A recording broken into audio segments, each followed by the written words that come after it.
लोगों से ये कहना चाहूंगा कि यहाँ पे बहुत मेरे हाथ में दो कंट्रोल, एक ही कंट्रोल होता है कि आपको म्यूट करना या आपको। गणेश चतुर्थी, गणेश जी हम लोग के घर में स्थापित हैं। श्री गणेश जी को प्रणाम करते मैं आज की अपनी ये कार्यवाही शुरू करती हूँ। Internal quality assurance cell IQAC और autonomous government girls PG college Raipur द्वारा आयोजित 3 दिवसीय फैकल्टी डेवलपमेंट प्रोग्राम, जिसे हमने 23 से 25 अगस्त आयोजित किया है और जिसका विषय from real to virtual paradigm shift in learning. इस 3 दिवसीय फैकल्टी डेवलपमेंट प्रोग्राम में आप सबका स्वागत, अभिनंदन। कार्यक्रम के पहले सेशन में हम सब यहाँ उपस्थित, आप सबका हार्दिक स्वागत, अभिनंदन।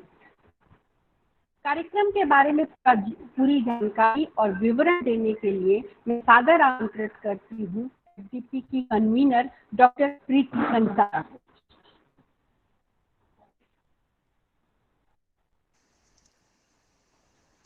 आप सभी को मेरा नमस्कार।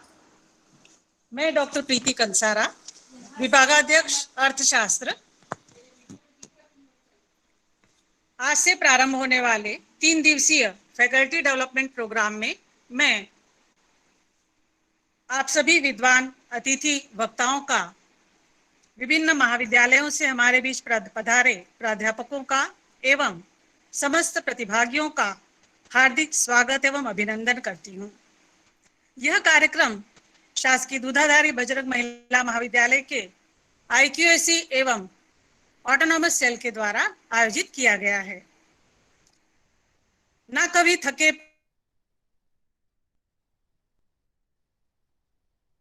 कर दिखाने का भी सफर डेवलपमेंट प्रोग्राम की शुरुआत करती हूँ। हर चुनौतियां एक नया अवसर लेकर आती हैं। आज इस वैश्विक महामारी के दौर में हमारी शिक्षा व्यवस्था में भी जो व्यवधान उत्पन्न हुए हैं, इसने कहीं ना कहीं हमारे लिए एक अवसर भी प्रदान किया है। इसने हमें नई तकनीक के साथ शिक्षा व्यवस्था में सामंजस्य स्थापित करने का एक नया अवसर दिया है। मुझे पूरा विश्वास है कि हम निरंतर नई नई तकनीकें सीखकर अपने अध्यापन कार्य को और अधिक रोचक एवं प्रभावी बना सकेंगे। राह संघर्ष की जो चलता है वही संसार को बदलता है। जिसने रातों को जीती है जंग, सुबह वही सूर्य बनकर चमकता है। मैं इसी शब्द के साथ अपने कार्यक्रम के उद्देश्यों पर प्रकाश डालना चाहूंगी।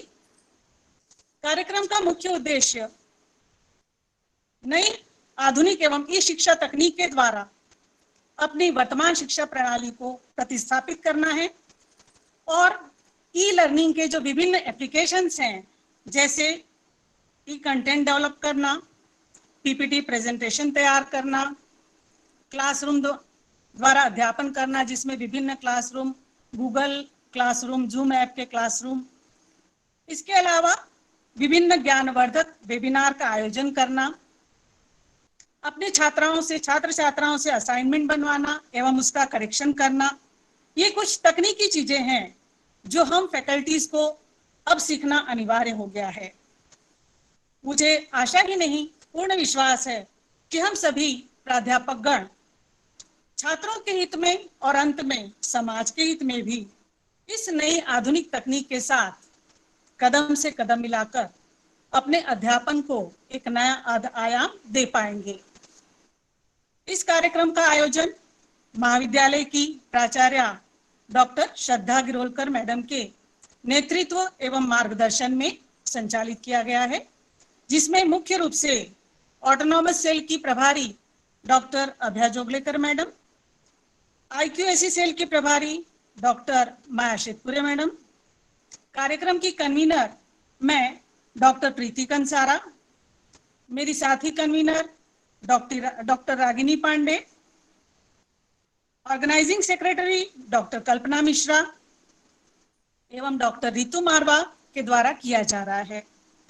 साथ ही कार्यक्रम की समस्त तकनीकी जो जिम्मेदारी है वह उसका निर्वहन डॉक्टर दिनेश कुमार मस्ता के द्वारा संचालित किया जा रहा है। सीढ़ियां उन्हें मुबारक हो जिन्हें छत तक जाना है। मेरी मंजिल तो आसमां है, रास्ता मुझे खुद बनाना है। आज से शुरू होने वाले इस 3 दिवसीय फैकल्टी डेवलपमेंट प्रोग्राम को मैं इसी जोश व उत्साह के साथ प्रारंभ करना चाहूंगी और मुझे उम्मीद है कि यह कार्यक्रम हम सभी के लिए एक नया आयाम देगा। उसको और आधुनिक में शिफ्ट करने में हमें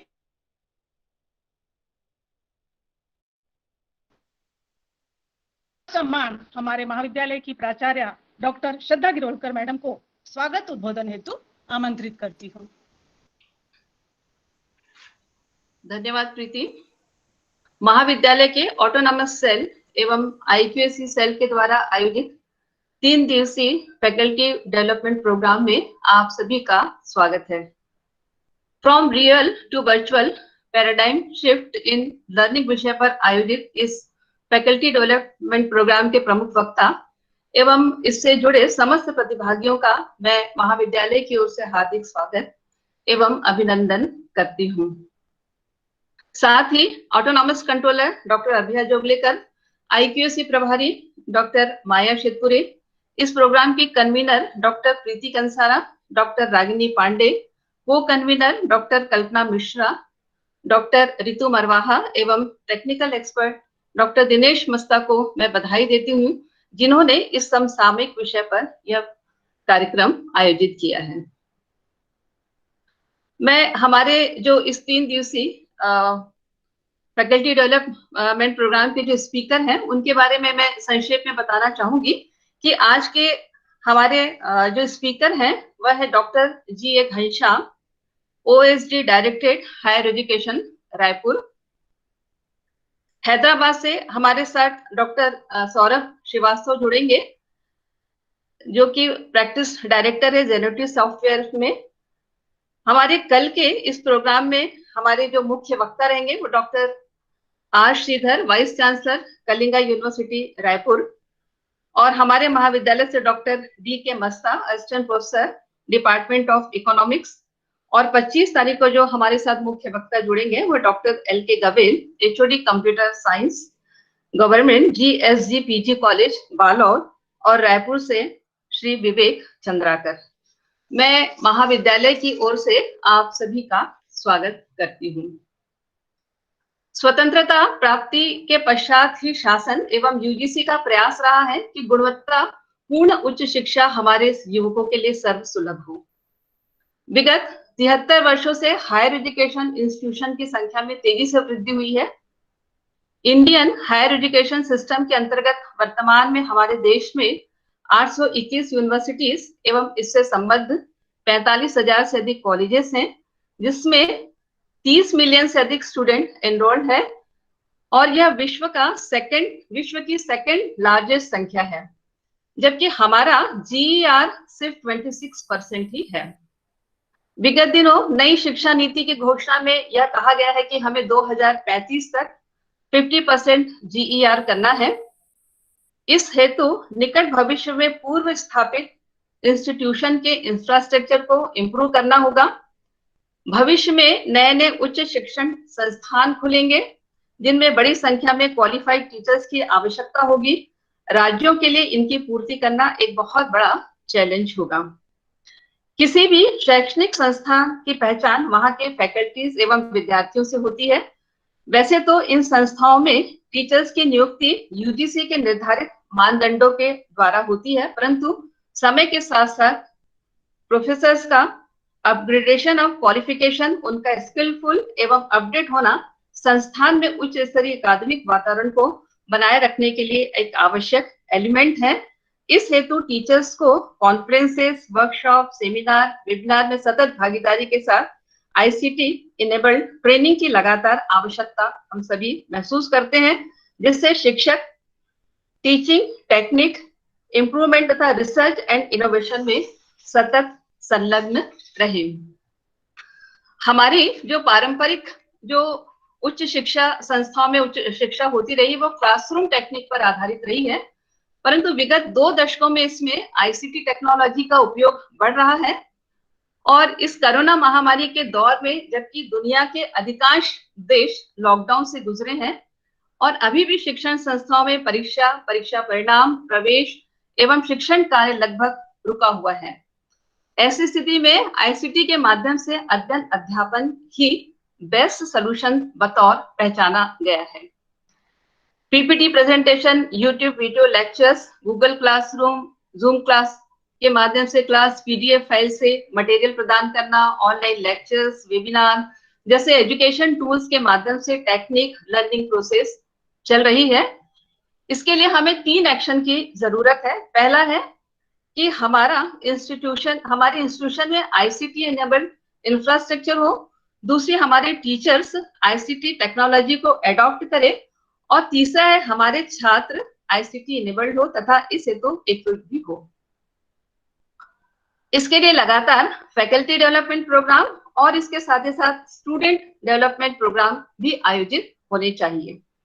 स्टूडेंट के परिप्रेक्ष्य में हमारे सामने 2 प्रमुख इश्यू आते हैं। पहला है कि हमारे जो अधिकांश छात्र हैं, छात्र छात्राएं जो हैं, ये लो इकोनॉमिक स्टेटस से आते हैं। उनके लिए इंटरनेट कनेक्शन लेना, आईसीटी डिवाइस प्राप्त करना एक बहुत बड़ी समस्या है। अतः शासन से ये सुविधाएं निःशुल्क उपलब्ध कराया जाना आवश्यक है। और दूसरा है इंटरनेट कनेक्टिविटी। हमारे अधिकांश छात्र गांवों में एवं इंटीरियर से हैं, वहां निर्बाध इंटरनेट कनेक्टिविटी की उपलब्धता सुनिश्चित की जाए। तो आज इन्हीं सब मुद्दों को लेकर हमारा ये जो 3 दिवसीय जो फैकल्टी डेवलपमेंट प्रोग्राम है, इन्हीं सब बातों को लेकर हमारे जो वक्ता है वो हमारे साथ अपनी बातें साझा करेंगे। मैं एक बार पुनः आप सबका स्वागत करती हूँ और अपनी वाणी को विराम देती हूँ। धन्यवाद। बहुत बहुत धन्यवाद मैडम। अब मैं सादर आमंत्रित करती हूँ हमारे पहले दिन के पहले एक्सपर्ट डॉक्टर जी.ए. घनश्याम, जो कि प्रोफेसर ऑफ इंग्लिश हैं और अभी officer in special duty OSD हैं, directorate of higher education. Sir का नेक के साथ बहुत लंबा जुड़ाव रहा है और हमें निसंदेह उसका लाभ मिलेगा। सर ने कई महाविद्यालयों में नेक कोऑर्डिनेटर की भूमिका निभाई है। वे गवर्नमेंट लाहिरी कॉलेज चिरमिरी में कोऑर्डिनेटर कर चुके हैं।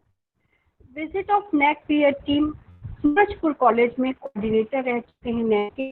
गवर्नमेंट कॉलेज पर गवर्नमेंट बिलासा गर्ल्स कॉलेज भी नेक के एक्रेडिटेशन मिलने में सर का बड़ा योगदान रहा है। सर गुरु घासीदास यूनिवर्सिटी के एसएसआर रिपोर्ट बनाने में की महत्वपूर्ण भूमिका रही है। IAS शिमला में सर 3 वर्ष तक रिसर्च एसोसिएट का अवार्ड हुआ था और लगभग 23 वर्षों से वे प्राध्यापकीय कार्यों से जुड़े हुए हैं। सर की खुद की पीएचडी का विषय था doubles of Arun Joshi, a thematic study. Sir Guru Ghasidas university में डेप्यूटी रजिस्ट्रार रह चुके हैं और इग्नू के असिस्टेंट कोऑर्डिनेटर रह चुके हैं। Shri doctor G.A.. Ghanshyam NSS और एनसीसी के अलग अलग समय ऑफिसर रह चुके हैं। सर का एकेडमिक कैरियर बहुत ही बुलंद है। उन्होंने 95 से अधिक पेपर पब्लिश करवाए हैं। 14 अधिक किताबें सर की पब्लिश हो चुकी हैं। 5 किताबों सर की ऑथर्ड हैं और अभी तक 115 से अधिक सेमिनार और कॉन्फ्रेंसेस में सर का पेपर प्रेजेंटेशन हो चुका है। 19 वर्षों से वे पीएचडी के गाइड हैं और उनके अंडर 7 स्टूडेंट 7 शोधार्थी पीएचडी अवार्ड हो चुके हैं। इंग्लैंड, मलेशिया, नेपाल की यात्रा कर चुके सर आज हमारे बीच में कंटिन्यूअस प्रोफेशनल डेवलपमेंट, जो कि हम सबके व्यवसाय की परम आवश्यकता है, अपनी व्यवसायिक उन्नति करना, इसी विषय पर उद्बोधन देने के लिए हम सबके बीच सादर आमंत्रित हैं। आदरणीय डॉक्टर जी.ए. घनश्याम सर को मैं सादर आमंत्रित करती हूँ। Thank you very much. Indeed, it's a pleasure to be a part of faculty development program of DB Girls PG Autonomous College. And I would like to take this opportunity to congratulate the principal, the organizing committee, and all the members for their active participation, not only active participation, but also actively participating in organizing this kind of an event. Hope I am audible. मेरी आवाज आ रही है? Hello? हाँ, आवाज आ रही है sir आपकी। और स्क्रीन भी डिस्प्ले हो रहा है? स्क्रीन भी दिख रहा है सर? स्क्रीन दिख रहा है सर। राइट। सो सबसे पहले तो ये बात है कि आप सभी को बहुत बहुत बधाई, इसलिए भी कि आपने एक बहुत अच्छे विषय पर ये 3 दिवसीय ई सेमिनार, मैं वेबिनार नहीं कह रहा हूँ, ई सेमिनार इसलिए कह रहा हूँ कि बहुत सारे लोगों का साथ इसमें मिल रहा है और श्रद्धा गिरोलकर मैडम और उनकी पूरी टीम इस मामले में जुड़ी हुई है। और जहां तक हम कंटिन्यूअस प्रोफेशनल डेवलपमेंट या कंटिन्यूइंग प्रोफेशनल डेवलपमेंट की बात करते हैं, when we talk of continuing professional development starts right from the beginning to the end of our life. When the child takes birth, it starts learning, and at the end of our life, at the end, I am saying we are still learning. So learning is an ongoing process. It's a continuing process, and it cannot be stopped at all. You can stop learning, but the life never stops teaching you so many things. So इसीलिए continuing professional development आजकल की DPC है। DPC जो है वो departmental promotion committee नहीं है, बल्कि डीपीसी यहां पर डेवलपिंग प्रोफेशनल कॉम्पिटेंस है। तो continuing professional development is nothing but developing professional competence. Professional competence को हमको डेवलप करने की बहुत ज्यादा जरूरत है। आज जैसे कि आपका विषय भी है वर्चुअल से रियल, तो वर्चुअल से हम रियल से हम वर्चुअल क्लासरूम की ओर जा रहे हैं, और कई बार तो हम रियल से वर्चुअल की ओर गए और वर्चुअल से रियल की ओर गए, जबकि इन दोनों को यदि मिलाते हैं तो वर्चुअल जो है आजकल की रियलिटी हो गई है और आजकल का दस्तूर हो गया है, और उस दस्तूर को हम सारे लोग बहुत अच्छे तरीके से निभा भी पा रहे हैं। कुछ समय पहले की यदि हम कल्पना करें और अपने आप को देखें पीछे ले जाकर, तो शायद हम अपने स्मार्टफोन का उतने अच्छे तरीके से उपयोग नहीं कर पा रहे थे। फोन हमारा स्मार्ट हो गया था, लेकिन हम उसको यूज करने में स्मार्ट नहीं हो पाए थे। और आज यदि हम देखते हैं तो हम उस फोन को यूज करने में दिन ब दिन स्मार्ट से स्मार्टर और आगे चलकर स्मार्टेस्ट होने की ओर जा रहे हैं। तो ये जो हमारा स्मार्ट से स्मार्टर और उससे आगे स्मार्टेस्ट की ओर बढ़ने की जो सीढ़ी है, वही सीढ़ी हमारी कंटिन्यूइंग प्रोफेशनल डेवलपमेंट है। चाहे आप कोई सा भी दूसरा ऐप ले लीजिए, या आप पीपीटी ले लीजिए, या फिर आप ऑनलाइन के प्लेटफॉर्म्स ले लीजिए, जितने भी प्लेटफॉर्म्स को आप यूज कर रहे हैं, हर प्लेटफॉर्म में आप अपने आप को सिद्धहस्त करते चले जा रहे हैं। और इसीलिए हिंदी में जो कहावत है वो बहुत सटीक होती है और बहुत सटीक यहाँ फिट बैठती है। वो ये कहती है कि करत करत अभ्यास जड़मती होत सुजान। जो हम जड़ हो गए थे, अब हम सुजान की ओर बढ़ रहे हैं, और वही हमारा कंटिन्यूइंग प्रोफेशनल डेवलपमेंट है। और जहां तक हमारी टीचिंग प्रोफेशन है, उस टीचिंग प्रोफेशन में continuing professional development is the life blood of teaching. So teaching का ये लाइफ ब्लड है। Like blood flows in the entire body, in the same way continuing professional development flows in the community, flows in the society, and you are known by your own competence. So competence is the greatest thing in this world. Not certificates matters. You may be having, or I may be having, lots and lots of certificates, but all those certificates are of no use when you stand in front of any person. When you stand, certificates disappear. And if certificates appear and you are unable to present yourself, then the certificates are of no use. So we need to develop ourselves, because if we need to develop ourselves means if we are developing ourselves, then we update ourselves, we upgrade ourselves, we uplift ourselves, and then we uphold the real essence of education. And that's the beauty of continuing professional development. हमको अपने आप को update करना है, upgrade करना है, uplift करना है. एजुकेशन को ही नहीं अपहोल्ड करना है, बल्कि जो हमारे स्टूडेंट्स हैं जिनसे हम टीचर कहलाते हैं, उनको भी अपहोल्ड करने की जरूरत है. और इसीलिए कंटिन्यूइंग प्रोफेशनल डेवलपमेंट कहता है, continuing professional development is defined as a process of improving staff skills.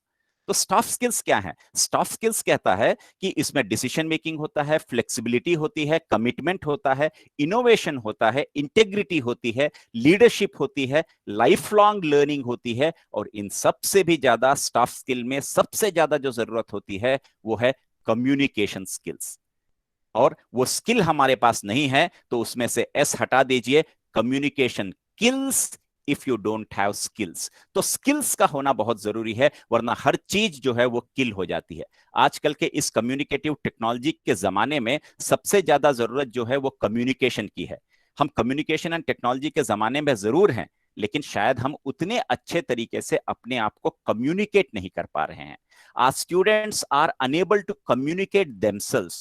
They do have the knowledge, but they are unable to communicate. और इसलिए चेतन भगत ने भी कहा था कि near about 70 to 80% of our engineering graduates are unemployable. Why they are unemployable? Not because of the talent, not because of the caliber.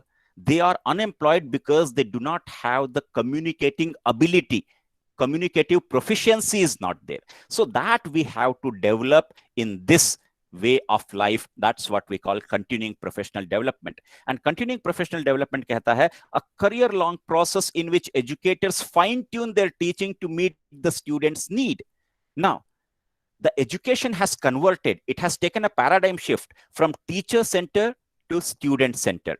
We have to develop our plan of action on the basis of the needs of the students and demands of the students. So we have to meet the need and demands of the students, and that can be done by a teacher who has developed himself continuously. और वही teacher कर सकता है जो लगातार अपने आप में सुधार करते चले जा रहा है। और इसीलिए सीखना जो है वो दो हाथों से होता है। ताली जैसे दो हाथ से बजती है, सीखना भी दो हाथों से होता है। हम बच्चों से सीखते हैं, बच्चे हमसे सीखते हैं, हम अपने फैकल्टी से सीखते हैं, फैकल्टी हमसे सीखती है, हम अपने कलीग से सीखते हैं, कलीग्स हमसे सीखते हैं। तो इस तरीके का एक परिदृश्य हमारे सामने उपस्थित हो जाता है। और जब हम कंटिन्यूइंग प्रोफेशनल डेवलपमेंट की बात करते हैं तो continuing professional development professional competencies को बढ़ाता है, हमको अप टू डेट रखता है और कॉन्स्टेंटली हम अपने आप को इंप्रूव करते हैं।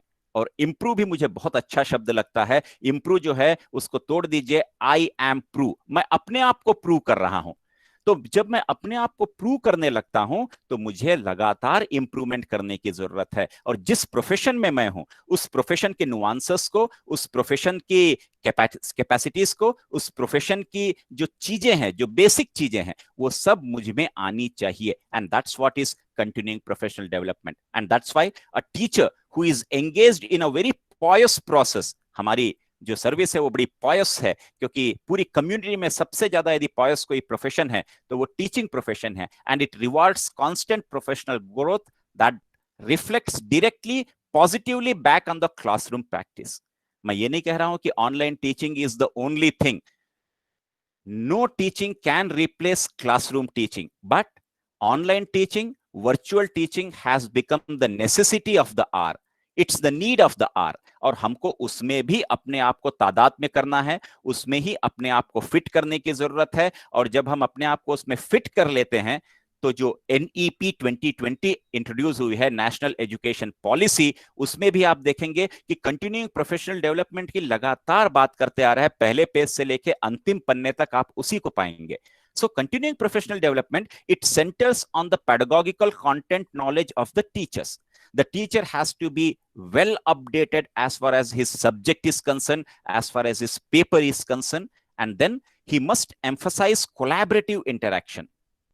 It's not individual interaction, but it has to reach from the department to interdepartment, multi-department, and multifarious aspects are to be covered in continuing professional development. So उसको हमको emphasize करने की जरूरत है। हम एक विभाग नहीं, दूसरा विभाग, तीसरा विभाग करके हम मल्टी डायमेंशनल एटीट्यूड हमको डेवलप करने की जरूरत है। और तीसरा कहता है provides for shared decision making. हमारा इंडिविजुअल डिसीजन ना हो बल्कि शेयर्ड डिसीजन हो, जहां पर हम स्टूडेंट सेंटर्ड की बात करते हैं, जहां स्टूडेंट को ग्रुप में डिवाइड करके हम क्लासरूम टीचिंग की बात करते हैं, जहां पर हम डिसीजन मेकिंग को उस तरीके से इंप्लीमेंट करते हैं। और वहीं पर सबसे ज्यादा जो जरूरत होती है वो पैराडाइम शिफ्ट की होती है। और पैराडाइम शिफ्ट किससे होना चाहिए? लॉट्स से हॉट्स की ओर, LOTS से HOTS की ओर।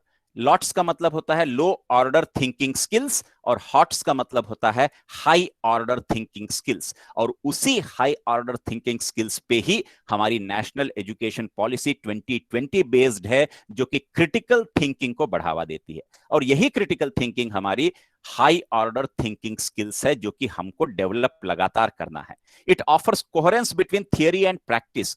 कथनी और करनी में कोई भेद नहीं होना चाहिए। तो हमारी जो थियरी है और जो हमारी प्रैक्टिस है उसमें एक कोहेरेंस होना चाहिए, and that's what professional development means. And what are the aspects of CPD? CPD जो है, it establishes a learning community. किसी ने कहा था, you can not teach anyone, so what can I do? I am a teacher, so what's my aim? Then he says, your aim is to establish a learning community. हम किसी को पढ़ा नहीं सकते, लेकिन हाँ, हम पढ़ने लायक एक माहौल बना सकते हैं, एक माहौल तैयार कर सकते हैं, एक माहौल एस्टैब्लिश कर सकते हैं, और वही काम हम टीचर्स करते हैं। हम एक ऐसा लर्निंग माहौल बनाते हैं जो कि सेफ हो, जहां पर किसी प्रकार का कोई फियर ना हो, जहां पर कोई भी किसी भी प्रकार का हमसे प्रश्न कर सके। And that's the learning community we have to create. And learning cannot be done if we become Hitler or Mussolini. यदि हम डिक्टेटर्स बन जाएंगे तो लर्निंग हो नहीं पाएगी। और हमको हमारे सारे स्टूडेंट्स को बताने की ये भी जरूरत है कि लर्निंग में से एल हटा दीजिए, अर्निंग हो जाती है। जब तक हम लर्न नहीं करते तब तक हम अर्न नहीं कर पाएंगे, और इसलिए अर्न करने के लिए लर्निंग जरूरी है, और लर्निंग के लिए हमको एक कम्युनिटी बनाने की जरूरत है, एक कम्यून बनाने की जरूरत है, एक सोसाइटी बनाने की जरूरत है। और वही हम बना सकते हैं मेंटरिंग के थ्रू। मेंटर मेंटी प्रोसेस को हम यूज कर सकते हैं, पीयर ऑब्जर्वेशन, पीयर कोचिंग का यूज कर सकते हैं, इंडिविजुअल और कोलैबोरेटिव एक्शन प्लान कर सकते हैं। दो डिपार्टमेंट के सिलेबस में कुछ यूनिट मिलते हैं, तो हमारा जो कोलैबोरेटिव प्लान है वो दोनों डिपार्टमेंट के लिए हो सकता है, कुछ हम इंडिविजुअल के लिए बनाएं, कुछ हम मल्टी डिसिप्लिनरी अप्रोच के साथ बना लें। और सीपीडी जब हम बात करते हैं तो हम रिसर्च पेपर लिखने की ओर आ जाएं, आर्टिकल्स लिखने की ओर आ जाएं, रिव्यूज लिखने की ओर आ जाएं, नोट्स और पोर्टफोलियोज की ओर आ जाएं। अंग्रेजी के एक बहुत बड़े इतिहासकार थे और एसेइस्ट थे, फ्रांसिस बेकन। उन्होंने कहा था कि रीडिंग मेकeth a full man, conference a ready man, writing an exact man. इसलिए राइटिंग सबसे अंत में है, और यदि हमारी राइटिंग सबसे अच्छी है, इसका मतलब यह हुआ कि हम परफेक्ट की ओर आगे बढ़ रहे हैं, और वही परफेक्शन हमको सीपीडी में चाहिए। और इसीलिए जो अभी श्रद्धा मैम ने कहा कि हमको सेमिनार्स, कॉन्फ्रेंसेस, वेबिनार्स, ई सेमिनार्स, इन सारे को अटेंड करना है। इनको अटेंड करके हम अपनी प्रोफेशंस को कितना डेवलप कर सकते हैं, and that's the basic aspect of CPD. और मेंटरिंग क्या है? Mentoring is nothing but enhancement and empowerment. हमको न केवल उनके नॉलेज को एनहांस करना है, स्टूडेंट्स के, और अपने नॉलेज को एनहांस करना है, बल्कि उनको एम्पावर भी करना है और अपने आप को भी एम्पावर करना है। इसलिए जब हम पढ़ाते हैं तो हम शायद पढ़ाते समय चीजों को ज्यादा समझ पा रहे हैं अपने पढ़ने की अपेक्षा। इसलिए पढ़ाते पढ़ाते हमारी बहुत सारी भ्रांतियां जो हैं वो क्लियर होती चली जाती हैं, डाउट्स क्लियर होते चले जाते हैं, और उसी डाउट्स को क्लियर करने में ही हमारा एनहांसमेंट भी हो रहा है, हमारा एम्पावरमेंट भी हो रहा है। और हम केवल एम्पावर और एनहांस अपने आप को नहीं कर रहे हैं, बल्कि जो सामने हमारे बैठे हुए हैं, जो हमारे फ्यूचर हैं, उनको भी हम टच करते हैं। Touch the future you teach. If you touch the future you teach, then you have enhanced their caliber, you have empowered them to become the good citizen for a very favorable kind of a society. और इसीलिए अ process of mutual growth की बात करते हैं enhancement और empowerment में, जहां mentor और मेंटी दोनों एंगेज होते हैं और साइक्लिक रिएक्शंस होते हैं, एक्टिव लर्निंग होती है, जिसका रिजल्ट ये निकलता है कि enhancement of practice and empowerment of those who are involve. तो इन्वॉल्वमेंट बहुत जरूरी है। Show me, I forget. Tell me, I forget. Show me, I remember. Involve me, I understand. तो हमारा स्टूडेंट हमसे यही कहता है कि टेल मी, आई फॉरगेट। आप मुझे बता दीजिए, मैं भूल जाऊंगा। दिखा दीजिए, थोड़ा बहुत याद रहेगा, लेकिन इन्वॉल्व कर लीजिए मुझे उस प्रोसेस में, मैं सारी प्रोसेस को समझ जाऊंगा। तो स्टूडेंट्स जो हैं वो हमारे सेकंड लाइन ऑफ डिफेंस हैं, उनको हमको एनहांस करना है, एम्पावर करना है। वो तब होगा जब हमारी खुद की एफिशिएंसी उतनी अच्छी बढ़ जाएगी। और इसीलिए मेंटरिंग में कहता है कि it reflects the potential of one two one professional relationship that can simultaneously empower and enhance the practice. और उन वेज को, चेंजेस को मेंट करने की जरूरत है जहां पर हमको हमारे अपने में सेल्फ एस्टीम और सेल्फ कॉन्फिडेंस, और हमारे स्टूडेंट्स में सेल्फ एस्टीम और सेल्फ कॉन्फिडेंस डेवलप करने की जरूरत है। हमारे स्टूडेंट्स की सबसे ज्यादा जो कमी है वो सेल्फ कॉन्फिडेंस है। और मुझे माफ भी करिएगा, बहुत सारे टीचर्स के लिए भी मैं ये बोलूंगा और डिस्क्लेमर भी ले लेता हूं कि मेरी भावनाओं से किसी को यदि कुछ कष्ट पहुंचे तो मुझे माफ करिएगा। मैं भी एक टीचर होने के नाते ये कह रहा हूं कि हम में से बहुत सारे लोग अपने आप को कॉन्फिडेंट नहीं पाते हैं। हम अपनी क्लास में बहुत कॉन्फिडेंट रहते हैं, लेकिन लोगों के सामने जब खड़े होकर हमको कुछ बोलना होता है तो हमारा कॉन्फिडेंस डोलने लगता है। तो हमको पहले अपने आप का सेल्फ कॉन्फिडेंस इतना अच्छा करने की जरूरत है, और सबसे बढ़िया आप सभी ने इस सेल्फ कॉन्फिडेंस का प्रदर्शन उस वीडियो लेक्चर के द्वारा किया, जो मुझे बहुत अच्छा लगा। और लगातार उसमें मैं देखता रहा कि अपग्रेडेशन नहीं हुआ, अपडेट ही नहीं हुआ, बल्कि आपने अपने आप को अपलिफ्ट भी करते गए। तो कंटिन्यूइंग प्रोफेशनल डेवलपमेंट हमारी दिन ब दिन बढ़ती गई। शुरुआत में तो न जाने कितने क्रिटिसिज्म का सामना मुझे करना पड़ा, और न जाने कितने लोगों ने, मेरे पहचान के लोगों ने मुझे लगातार फोन करके कहा, लेकिन धीरे धीरे धीरे धीरे धीरे धीरे उनको शायद मुझे लगता है एक लत सी लग गई, एक के बाद एक वीडियो बनते हुए चले आ रहे थे। तो मुझे लग रहा है कि सेल्फ एस्टीम और सेल्फ कॉन्फिडेंस उनका कंटिन्यूइंग प्रोफेशनल डेवलपमेंट के द्वारा लगातार बढ़ता गया। और engage in constructive interpersonal relation, जो हमको स्किल्स डेवलप करनी है उसमें इंटरपर्सनल भी करनी है, इंट्रापर्सनल भी करनी है, और पूरा कंस्ट्रक्टिव हो। जहां कहीं भी क्रिटिसिज्म होता है तो उस क्रिटिसिज्म को हमेशा पॉजिटिव वे में लेना चाहिए। जैसा आइंस्टीन ने कहा था, किसी ने पूछा था कि whom are you going to give the credit of your invention, तो उसने कहा था कि I am going to give the credit of my invention to my critics because my critics told I cannot do it and I said I can do it. So critics are there, निंदक नियरे राखिए। वो जितने पास होंगे उतनी हमारी अभिवृद्धि होगी, उतना हमारा विकास होगा, उतना हमारा इंटरपर्सनल और इंट्रापर्सनल रिलेशंस डेवलप होंगे। मतभेद होने चाहिए लेकिन मनभेद नहीं होने चाहिए, और जहां मनभेद होता है वहां विकास नहीं होता, जहां मतभेद होता है वहां निश्चित तौर पर विकास होता है। और इसीलिए focus on the process not on the outcome. हमको केवल कर्मण्येवाधिकारस्ते मा फलेषु कदाचन करना है, हमको केवल कर्म करना है, प्रोसेस करना है, लेकिन उसका आउटकम, उसका रिजल्ट क्या होता है, that's not my business, that's not my cup of T.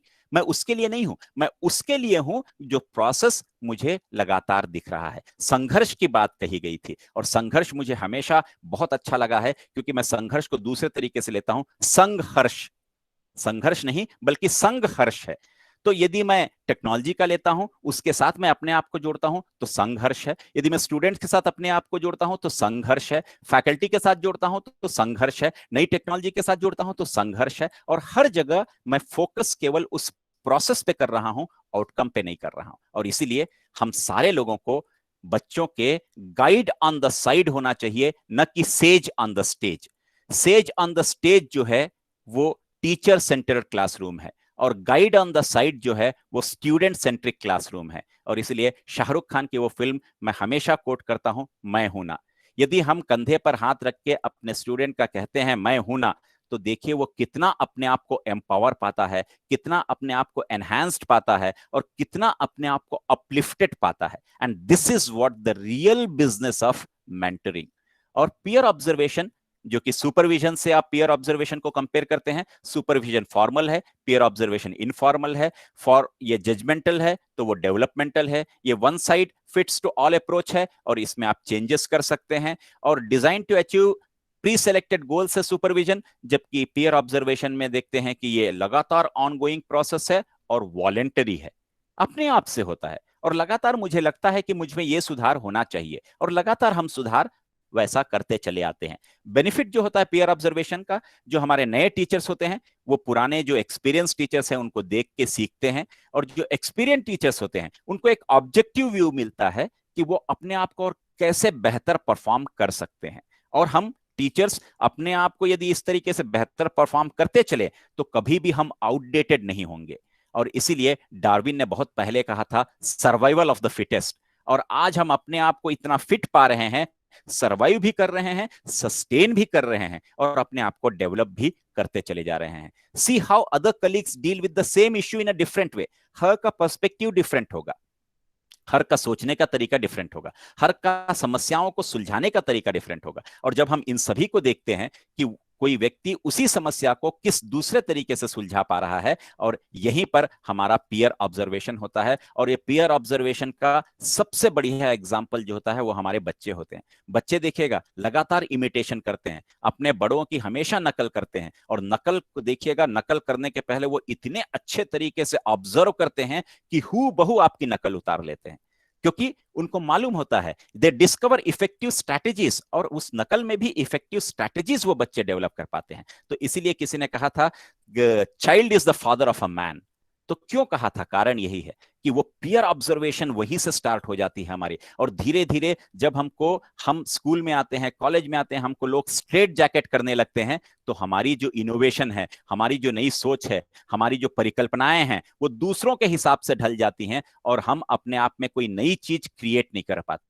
और जब वो बच्चे रहते हैं हम, तो हमारी दुनिया बिल्कुल अलग रहती है, हम सारी नई नई चीजें क्रिएट करते चले जाते हैं, और यहीं पर प्रोफेशनल डेवलपमेंट हमारा होता चला जाता है। और डिस्कस प्रॉब्लम्स एंड कंसर्न्स, हमारी जो फैकल्टी है उनके साथ हम प्रॉब्लम्स और कंसर्न्स को डिस्कस करें पीयर ऑब्जर्वेशन में, शेयरिंग आइडियाज एंड एक्सपर्टाइज, मेरे पास कोई एक्सपर्टाइज है तो मैं दूसरे को शेयर करूं, और शेयर करने से मेरा ही खजाना बढ़ेगा, वो भी बढ़ेगा, और लगातार हमारी एक कम्युनिटी जो है वो वाइड स्प्रेड कम्युनिटी की ओर बढ़ती चली जाएगी इस पीयर ऑब्जर्वेशन के थ्रू। और फीडबैक, जो हमारा national assessment and accreditation council कहता है, क्राइटेरिया नंबर 1 में फीडबैक पे बहुत ज्यादा वो वजन देते हैं और फीडबैक को बहुत ज्यादा फोकस करते हैं। फीडबैक इसलिए भी जरूरी है कि हमें डेवलपमेंट के लिए, हमारे कंटिन्यूइंग डेवलपमेंट के लिए, हमारे कंटिन्यूइंग प्रोफेशनल डेवलपमेंट के लिए फीडबैक का होना बहुत जरूरी है, ताकि मैं ये देख सकूं कि मैंने इस बार जो कमियां थी वो अगली बार में मेरी कमियां ना हो। मेरा कंपटीशन कभी भी दूसरे किसी व्यक्ति से नहीं है, मेरा कंपटीशन कल मैं क्या था और आज मैं क्या हूं इसमें होना चाहिए, और ये बहुत हेल्दी कंपटीशन है। हमको हायर एजुकेशन को हेल्दियर एजुकेशन बनाने की जरूरत है, जहां कंपटीशन जो है वो हेल्दियर कंपटीशन हो, न कि लेग पुलिंग हो, और वही हमारा पीयर ऑब्जर्वेशन का सबसे बड़ा फायदा है। और हम डेवलपिंग सेल्फ अवेयरनेस की ओर क्रिएट करें, अपने आप को भी अवेयर करें, अपने स्टूडेंट्स को अवेयर करें, और इसीलिए कोलैबोरेटिव एक्शन रिसर्च जो है वो हम क्लासरूम में चला सकें। अब तो वर्चुअल क्लासरूम के थ्रू भी हम कोलैबोरेटिव एक्शन रिसर्च चला सकते हैं, बच्चों का ग्रुप बना सकते हैं जहां पर वो कोलैबोरेटिवली एक्टिविटीज करते हैं। मेरे बेटे का आजकल ऑनलाइन क्लासेस चल रहा है, मैं देखता हूं कि उनका एक ग्रुप है जो कोलैबोरेटिव किसी एक्शन रिसर्च को लेके चल रहा है, और कोलैबोरेटिव वे में उनका 1 डे फिक्स होता है जहां पर वो पूरे के पूरे लोग प्रेजेंट भी करते हैं, और everyone is being given 10 to 15 minutes to present, and that's what collaborative research which is going on sitting at home, and this can be done when the classes will resume after corona. So this corona has made us one thing. Corona ने एक बहुत अच्छा फायदा हमारे लिए किया है, corona ने हमारे लिए कोरोना का नया ले आया है, कोरोना हो गया। हम सब आज कुछ ना कुछ लगातार करते चले जा रहे हैं। Increase awareness about teaching and learning and enhance conditions in both the areas. Teaching and learning को एनहांस करने की जरूरत है, और नैक का क्राइटेरिया नंबर 2 में आइएगा, उसमें 350 नंबर केवल टीचिंग, लर्निंग और इवैल्यूएशन पे है।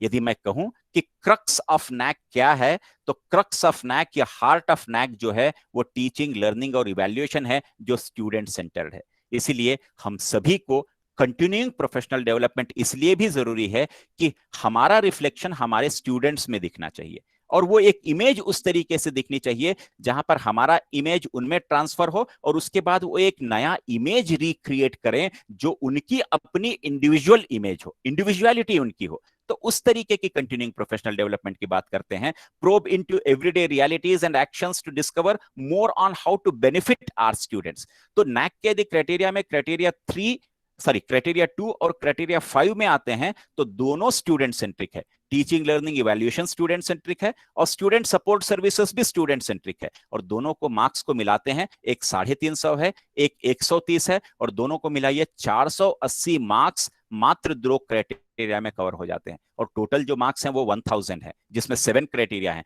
बाकी 5 क्राइटेरिया जो हैं वो 520 अंकों को बांटती हैं, और केवल 2 क्राइटेरिया 480 अंकों को बांटती है।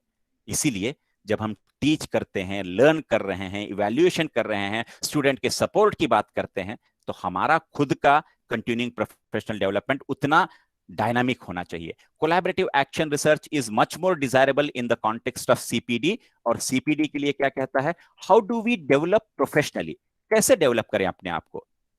हमारी जो प्रैक्टिस है उसको हम रिफ्लेक्ट करें, मे बी वर्चुअल क्लासरूम के थ्रू, और कुछ दिनों बाद हम जब रियल क्लासरूम में जाएंगे तो रियल क्लासरूम में हम अपनी प्रैक्टिस को रिफ्लेक्ट करें। और दूसरा, by attending talks, workshop, seminars को अटेंड करें, लगातार अपने सब्जेक्ट्स का अटेंड करते जाएं, अपने सब्जेक्ट के नॉलेज को ज्यादा से ज्यादा बढ़ाएं, और अपने सब्जेक्ट के साथ जो दूसरा सब्जेक्ट कोलैबोरेटिव, कोऑपरेटिव और कोऑर्डिनेटिव हो सकता है उसके वर्कशॉप्स और उसके सेमिनार्स को अटेंड करें।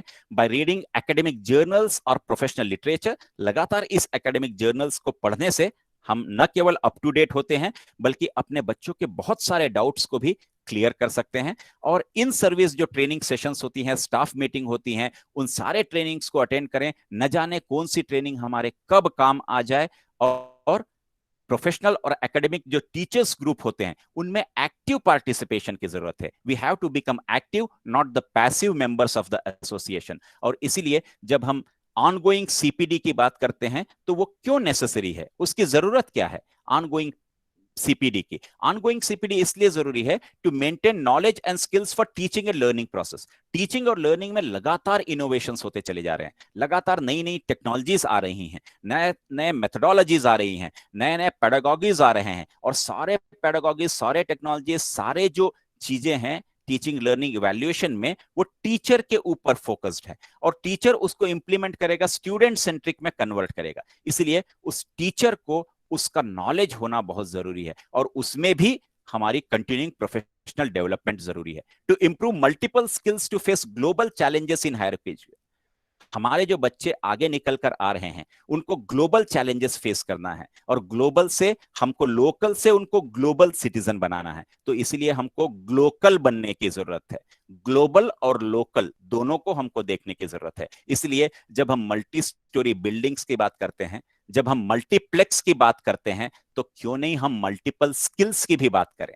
हर बच्चे में मल्टीपल स्किल्स होना चाहिए, हर बच्चे को हमको jack of all and master of all में कन्वर्ट करने की जरूरत है, ताकि वो बच्चा एक ऐसा मास्टर हो सके जो मल्टीपल स्किल्स को यूज कर सके, मल्टीपल इंटेलिजेंस को यूज कर सके और अपना करियर को कंटिन्यूइंग प्रोफेशनल डेवलपमेंट की ओर आगे बढ़ा सके और develop personal qualities to execute professional and technical requirement. जो टेक्निकल और प्रोफेशनल रिक्वायरमेंट है, हर जॉब की अपनी अपनी एक प्रोफेशनल रिक्वायरमेंट होती है, उस प्रोफेशनल रिक्वायरमेंट को भी हम फुलफिल कर सकें और परसिवरेंस और पेशेंस के साथ में इसको डील करने की बहुत सख्त आवश्यकता है। और keep abreast with the latest development in the field of education. Education की फील्ड में जो नित नए नवाचार का प्रयोग हो रहा है, हम जब अपना सीआर लिखते हैं तो हम वहां पर नवाचार पूछता है और उस नवाचार के लिए तो हमको कोविड-19 का शुक्रिया अदा करना चाहिए कि इस कोविड-19 ने न जाने कितने सारे नवाचार को हमारे सामने खड़ा कर दिया है।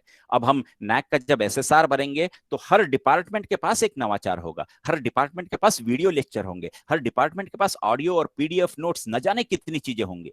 कभी कल्पना करिए 1 साल पहले यही एसएसआर यदि हम भरे होते तो हमारे पास कितनी चीजें होती, कितना हमारा प्रोफेशनल डेवलपमेंट हुआ होता। इस कोविड-19 ने तो हमारा प्रोफेशनल डेवलपमेंट को न जाने कहां से कहां दे दिया है। बस हम उड़ान उड़ रहे हैं पंखों के साथ, हौसलों के साथ। कंटिन्यूइंग प्रोफेशनल डेवलपमेंट जो है वो कहता है update our practice to reflect the changes. फिर वो कहता है to learn, unlearn and relearn. हमने जो सीखा उसको फिर हमें अनलर्न करने की जरूरत है। अनलर्न करने की इसलिए जरूरत है क्योंकि हमको रीलर्न करना है। रीलर्न तब तक नहीं हो सकता जब तक हम पहली सीखी हुई चीज को अनलर्न ना करें। इसलिए अनलर्न करना जरूरी है ताकि रीलर्न कर सके, वरना दोनों के बीच में तनाव होगा और हम नई चीजों को सीख नहीं पाएंगे। Reflect, reflect, reflect, and this is what I call practice, practice, practice.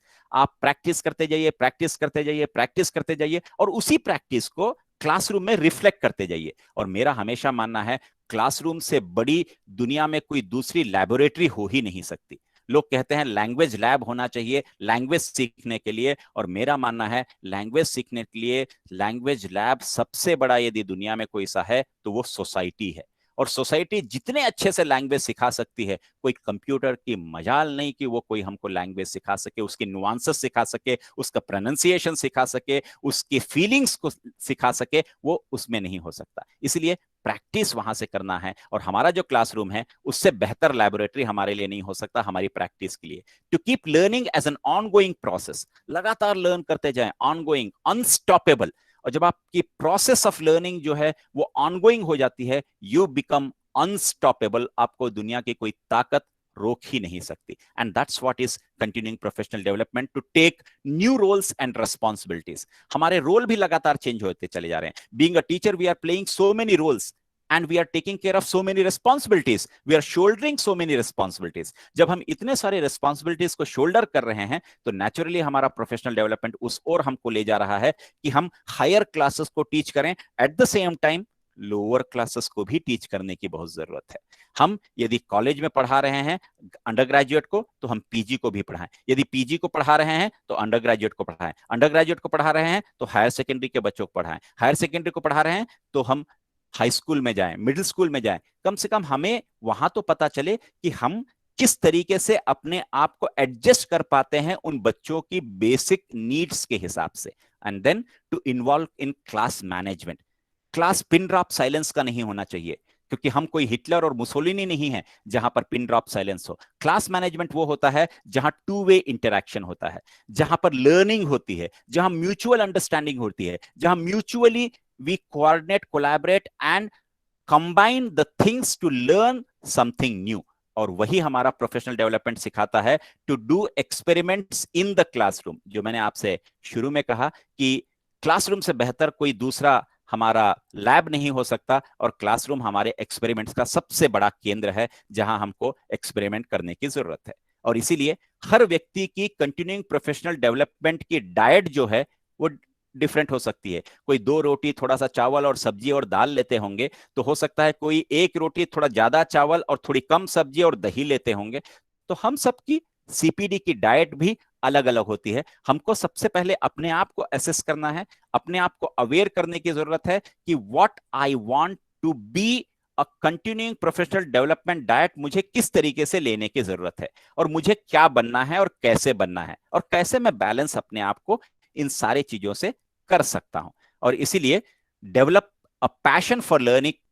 If you do you will never cease to grow. एक पैशन होना चाहिए लर्निंग का, और यदि हम ऐसा कर पाते हैं तो मुझे नहीं लगता हमको ग्रो करने से कोई व्यक्ति रोक सकता है। And that development is what we call continuing professional development. और जब हम कंटिन्यूइंग प्रोफेशनल डेवलपमेंट की बात करते हैं, इट गोस साइक्लिक। जब हमारा प्रोफेशनल डेवलपमेंट होता है, it reflects, it creates awareness, it has a kind of motivation which is internal and external, and it generates curiosity also.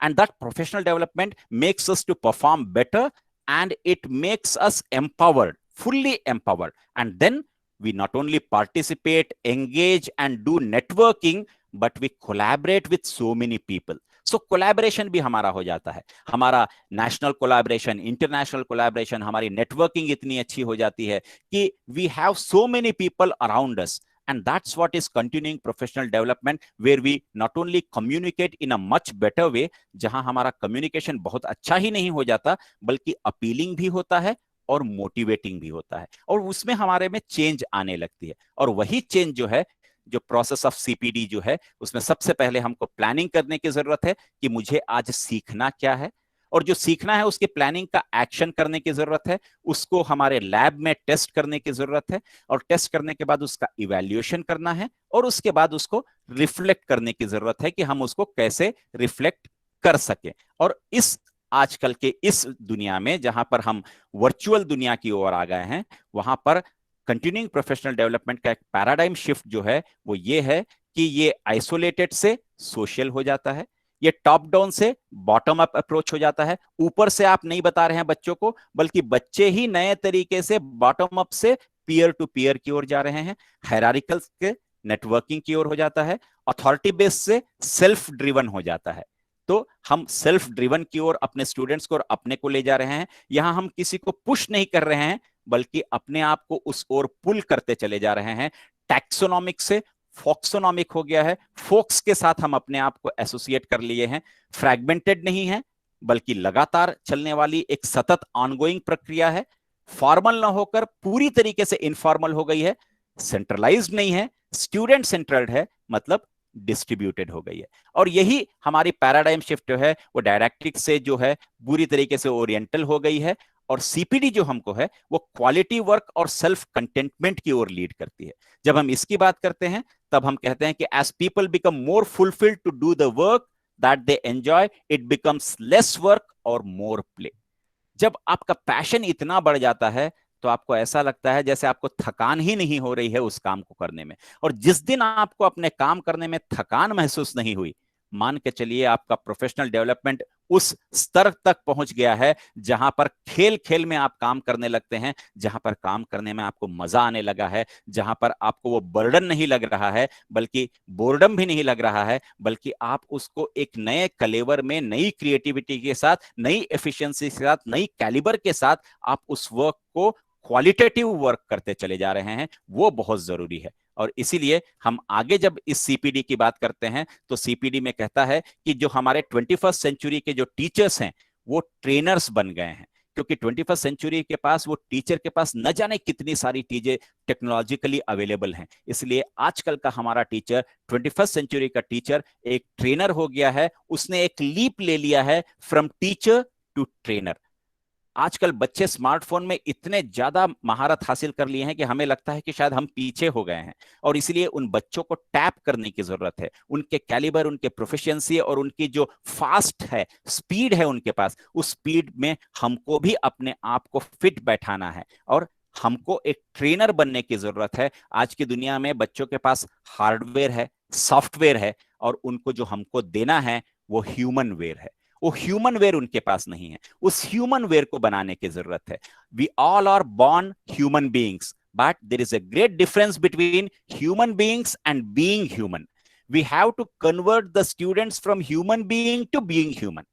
और जो कन्वर्जन है ह्यूमन बीइंग से बीइंग ह्यूमन होने का, और वही कंटिन्यूइंग प्रोफेशनल डेवलपमेंट की सबसे बड़ी सफलता है। आज के इस दुनिया में जहां हम information technology, literacy, information literacy, innovation, creativity, problem solving, communication, collaboration, critical thinking की बात करते हैं, तो हम टीचर को होने की क्या जरूरत है? डिमांड ऑफ 21st सेंचुरी ये है कि be fit to be a hit. Fit का मतलब क्या है? फिट है fluent in information and technology. हर टीचर को fluent in information and technology होने की जरूरत है।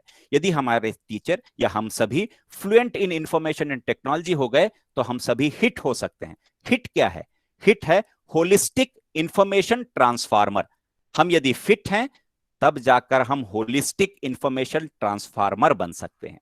तो हमको फिट भी होना है और हमको अपने बच्चों के सामने हिट भी होना है।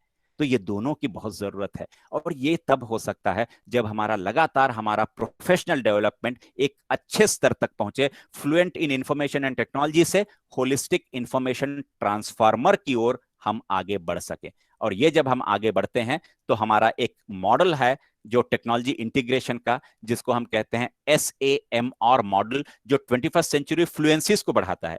हम आजकल डिजिटली टैलेंटेड हैं। उस डिजिटली टैलेंटेड में हमको उस टैलेंट को फ्लुएंसी की ओर बढ़ाना है। हमको डिजिटल लिटरेसी से डिजिटल फ्लुएंसी की ओर जाने की जरूरत है, जहां फ्लो की जरूरत है। और उस SAMR मॉडल में पहला S जो है वो सब्स्टिट्यूशन के लिए है। सब्स्टिट्यूशन मतलब doing the same thing but using technology. और जो A है वो A कहता है augmentation, doing things better through technology. फिर M कहता है modification, doing things differently because of technology। और R कहता है redefinition, doing things in new ways as a result of technology। तो देखिएगा टेक्नोलॉजी का लगातार यूज करते करते हम SAR मॉडल से अपने चीजों को अलग कर सकते हैं। आज के जमाने में हम दोनों टीचिंग को ब्लेंड कर सकते हैं। जो हमारी ऑनलाइन टीचिंग है और क्लासरूम टीचिंग है, दोनों को ब्लेंड कर दीजिए। और ब्लेंड जब हम कर देते हैं तो एक नए तरीके से हम टीचिंग को ले आते हैं, जहां एसिंक्रोनस और सिंक्रोनस दोनों क्लासरूम को मिला देते हैं। दो डिफरेंट लर्निंग माहौल को हम मिला देते हैं और उसको हम मिला के फ्लिप क्लासरूम भी बना देते हैं। हम ब्लेंडेड लर्निंग भी करते हैं, फ्लिप क्लासरूम भी करते हैं, जहां हम क्लासरूम को ले जाके उनके घर में बैठा देते हैं और उनके घर को उठा के क्लासरूम में ले आते हैं। ये हमारा फ्लिप्ड लर्निंग है। मतलब जितनी एक्टिविटी हमारे स्टूडेंट्स घर में करते थे वो हम क्लासरूम में करते हैं, और जो क्लासरूम में हम करते थे, पढ़ाते थे या नोट्स बनवाते थे, वो सारे बच्चे अपने घर पे करते हैं। तो क्लासरूम को हमने जो है वो फ्लिप कर दिया, वो फ्लिप्ड क्लासरूम की टेक्निक। ब्लेंड में क्या किया, हमने टेक्नोलॉजी को जो हमारी रियल क्लासरूम थी उसके साथ हमने मिला दिया, ब्लेंड कर दिया। तो इसी SAMR मॉडल का हम यूज कर सकते हैं, और TBL का यूज करते हैं, टास्क बेस्ड लर्निंग। तो टास्क बेस्ड लर्निंग में एक टास्क हम क्रिएट करते हैं, उसके द्वारा भी हम लर्निंग सिखा सकते हैं। The difference between who you are and who you want to be is what you do. So doing is most important. Doer is the most important. A teacher's purpose is not to create students in his image, but to develop students who can make their own image. So individuality of a learner is more important. हम अपने बच्चों को अपनी image में create ना करें, बल्कि ऐसा माहौल क्रिएट करें जहां पर वो अपनी खुद की एक इमेज बना सके। And that's what the basic essence of continuing professional development. If we all develop in that way, there is no doubt that each and every student of ours is going to be a vibrant student. तो continuing professional development का plan भी बनता है, जहां हम leaders को develop करते हैं। Teacher becomes the leader and they use the simple methodology, और जो टेम्पलेट्स होते हैं हमारे कंटिन्यूइंग प्रोफेशनल डेवलपमेंट के, उसके कुछ हम ऑब्जेक्टिव्स तय कर सकते हैं, मेथड्स एंड स्ट्रैटेजीज ले सकते हैं, कौन कौन से रिसोर्सेस हम यूज करेंगे वो ले सकते हैं, एक टाइम फ्रेम बना सकते हैं कि हम ये किस तरीके से कितने समय में इसको कर सकते हैं, टाइम लिमिट दे सकते हैं, और उसके सक्सेस के इंडिकेटर्स भी बना सकते हैं। तो पर्सनल CPD प्लान भी हम इस तरीके से ले सकते हैं कि कौन सी ट्रेनिंग की नीड हमको लग रही है स्टूडेंट्स के लिए, उसके ऑब्जेक्टिव्स क्या हैं, एक्टिविटीज क्या हैं, रिसोर्स कहां से मिल सकते हैं, टाइम फ्रेम क्या होगा, एक्सपेक्टेड आउटकम क्या होगा, और एक्सपेक्टेड आउटपुट क्या होगा।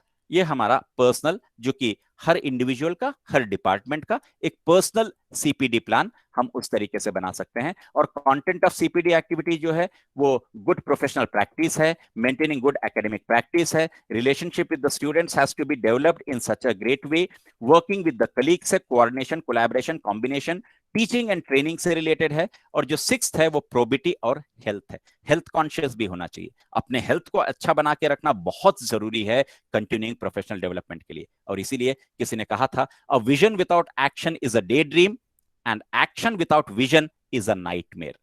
तो हमको एक्शन भी करना है, विजन भी रखना है। With vision we have to act. So characteristics of CPD जो है वो कंटिन्यूअस है, कोलैबोरेटिव है, focused on specific teacher need है, जॉब एम्बेडेड है, और एनफ टाइम चाहिए, और फंड जो है वो सबसे अंत में आते हैं। बिना फंड के भी कंटिन्यूइंग प्रोफेशनल डेवलपमेंट बहुत अच्छे तरीके से हो सकता है। ये स्टूडेंट्स के अचीवमेंट के साथ हमको आइडेंटिफाई करना है, उनके लर्निंग नीड्स को, टीचर्स की नीड्स को, फिर CPD के टारगेट को, फिर उसको डिजाइन करना है, ऑनगोइंग सपोर्ट लेना है, और CPD का इवैल्यूएशन हम उस तरीके से कर सकते हैं। रोल ऑफ अ टीचर, जैसे मैंने शुरू में बात किया था, रिसोर्स प्रोवाइडर है, डिजाइनर है, करिकुलम स्पेशलिस्ट है, कोलैबोरेटर है, फैसिलिटेटर है, रिसर्चर है, डेटा मैनेजर है, और सबसे इंपॉर्टेंट जो टीचर का रोल है वो मेंटोर और कोच भी हमारा टीचर है।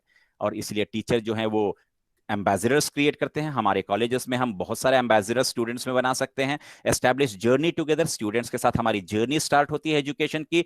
हम उसमें बहुत सारे ब्रेक थ्रूस लाते हैं, लर्न करते हैं, स्केल करते हैं, ग्रो करते हैं, और उनसे सबसे ज्यादा जो हमारा फायदा होता है, we gain experience. And that's why we need to develop our students and ourselves as butterfly. Knowing is not enough, we must apply. Willing is not enough, but what is very important is the will to do is more important. And जहां will की बात है, you cannot give away what you do not own. और इसलिए किसी और ने कहा था, we cannot teach if we do not learn, or then to teach is to learn twice. तो 2 बार, इसलिए टीचर्स हमारे जो हैं वो लाइफ लॉन्ग लर्नर्स हैं, और यही हमारा कंटिन्यूइंग प्रोफेशनल डेवलपमेंट है। A good teacher instructs, a better teacher explains, and the best teacher inspires.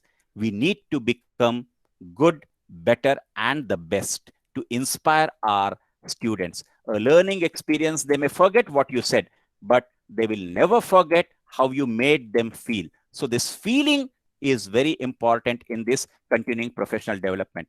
So barrier जो आता है CPD में, वो 2 barrier बहुत महत्वपूर्ण है। एक टाइम है और एक lack of interest है। दोनों 53% कवर करते हैं। तो हमको टाइम निकालने की जरूरत है। अपने बिजी शेड्यूल में से भी अपने डेवलपमेंट के लिए हमें टाइम निकालने की जरूरत है और इंटरेस्ट अपने आप में क्रिएट करने की जरूरत है। बाकी चीजें आप देखिएगा बहुत कम है, और वो सबसे ज्यादा जो है टाइम और लैक ऑफ इंटरेस्ट है। Who dares to teach must never cease to learn. So what we have to do is we have to seize the initiative, and the initiative is nothing but professional development. We need to develop professionally, और इसीलिए जब हम professional development की बात करते हैं, we have to learn and then we have to grow. And if we learn and grow, then we call it as a metamorphosis of a larva into a butterfly. We have to convert the larva into a butterfly which can fly high in the sky. And that's what the better professional development is meant by. And then we can say, yes, we have not only developed professionally, intelligently, but we have developed in a much better way so as to create a community of learners where learning becomes a fun. And if learning becomes a fun, then I must thank each one of you for sparing your time, and you all can not only glitter, but you all can fly very high in the sky with continuing professional development. Thank you very much for providing me an opportunity to interact with you all. Thanks a lot. धन्यवाद sir. आपने बहुत ही ज्ञानवर्धक और उत्साहवर्धक बातें कही, जरूर ये हम सबको इंस्पायर करेंगी। डॉक्टर जी घनश्याम के उत्साहवर्धक एवं ज्ञानवर्धक उद्बोधन के बाद दूसरे रिसोर्स पर्सन श्री सौरभ श्रीवास्तव जी का मैं संक्षिप्त परिचय आप सभी से करवाना चाहूंगी। सौरभ श्रीवास्तव जी आईटी इंडस्ट्री में 18 वर्षों से अधिक समय का अनुभव है। आईटी इंडस्ट्री में कार्यरत रहते हुए उन्होंने अनेक पदों को सुशोभित किया। उनमें से कुछ मैं उल्लेख करना चाहूंगी, जैसे कि national aerospace laboratory technologies limited, Deloitte company, EY company Hyderabad, इन सभी पदों में इन सभी कंपनीज में सर ने किया और वर्तमान में आप जिनोनी सॉफ्टवेयर हैदराबाद में कार्यरत हैं। श्रीवास्तव जी को practice management, business process management, program management, risk and quality management के क्षेत्र में कार्य का अनुभव है। ऑनलाइन टीचिंग और tutorial development and learning management platform के डेवलपमेंट के कार्य में इनकी अत्यधिक रुचि है और इसी से रिलेटेड प्रोजेक्ट में सर रिसेंटली वर्क भी कर रहे हैं। अब मैं श्री सौरभ श्रीवास्तव जी का स्वागत करती हूँ कि वे ऑनलाइन अपना उद्बोधन देकर हम सबको वर्तमान चुनौतियों का सामना करने के लिए मार्गदर्शन प्रदान करें। श्री सौरभ श्रीवास्तव सर, स्वागत है आपका महाविद्यालय परिवार की ओर से। Thank you so much. I just want to confirm, are you able to hear me and see me clearly? Yes, Yeah, sir. Your voice is yeah, clear. you're very clear voice. I can hear you very Thank you. clearly. Thank you so much. I have two requests, very small request. If you can please switch off your video in case if you're not speaking, so at least there would be a better bandwidth available. My voice would be clearer to you. And second, if you can hold your question, I would definitely want you to ask many questions as you want. Hold your question. I will take your questions at the last of the session. Probably we'll spend about good 15 minutes to take your questions. You can also note down and you can send it to me as when you want. Thank you so much. So I want to thank you first of all, Dr. Shraddha, Dr. Kansham, and everyone who all have given me this opportunity.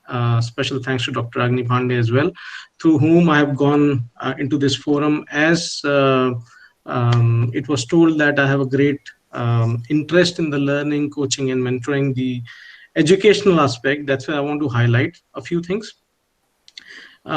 Being in the, let me just share my screen also so that you can see a small introduction about myself. This is all about me. If you can see my screen, can you please confirm? Can you please confirm if you can see my screen? No, we can see. No, still, yeah. You cannot see? Okay. Can you see now? Yeah. Now it has come. Perfect. Thank you so much. This is a very brief introduction about myself. Obviously, 18 years is nothing in the IT area. And I just want to have two small disclaimers to start with. I definitely am very much obliged to give from your side to give this opportunity to come on this stage. Um, in this group of all the professors and the doctors, I'm actually not a doctor. Unfortunately, in my name it is written Dr. Saurabh Srivastava, so I say sorry. I'm not that literate in that field. And the second one is this is of course in my personal capacity where I'm kind of trying to share my knowledge. It is nothing to do with my company. So I just want to kind of put a disclaimer on.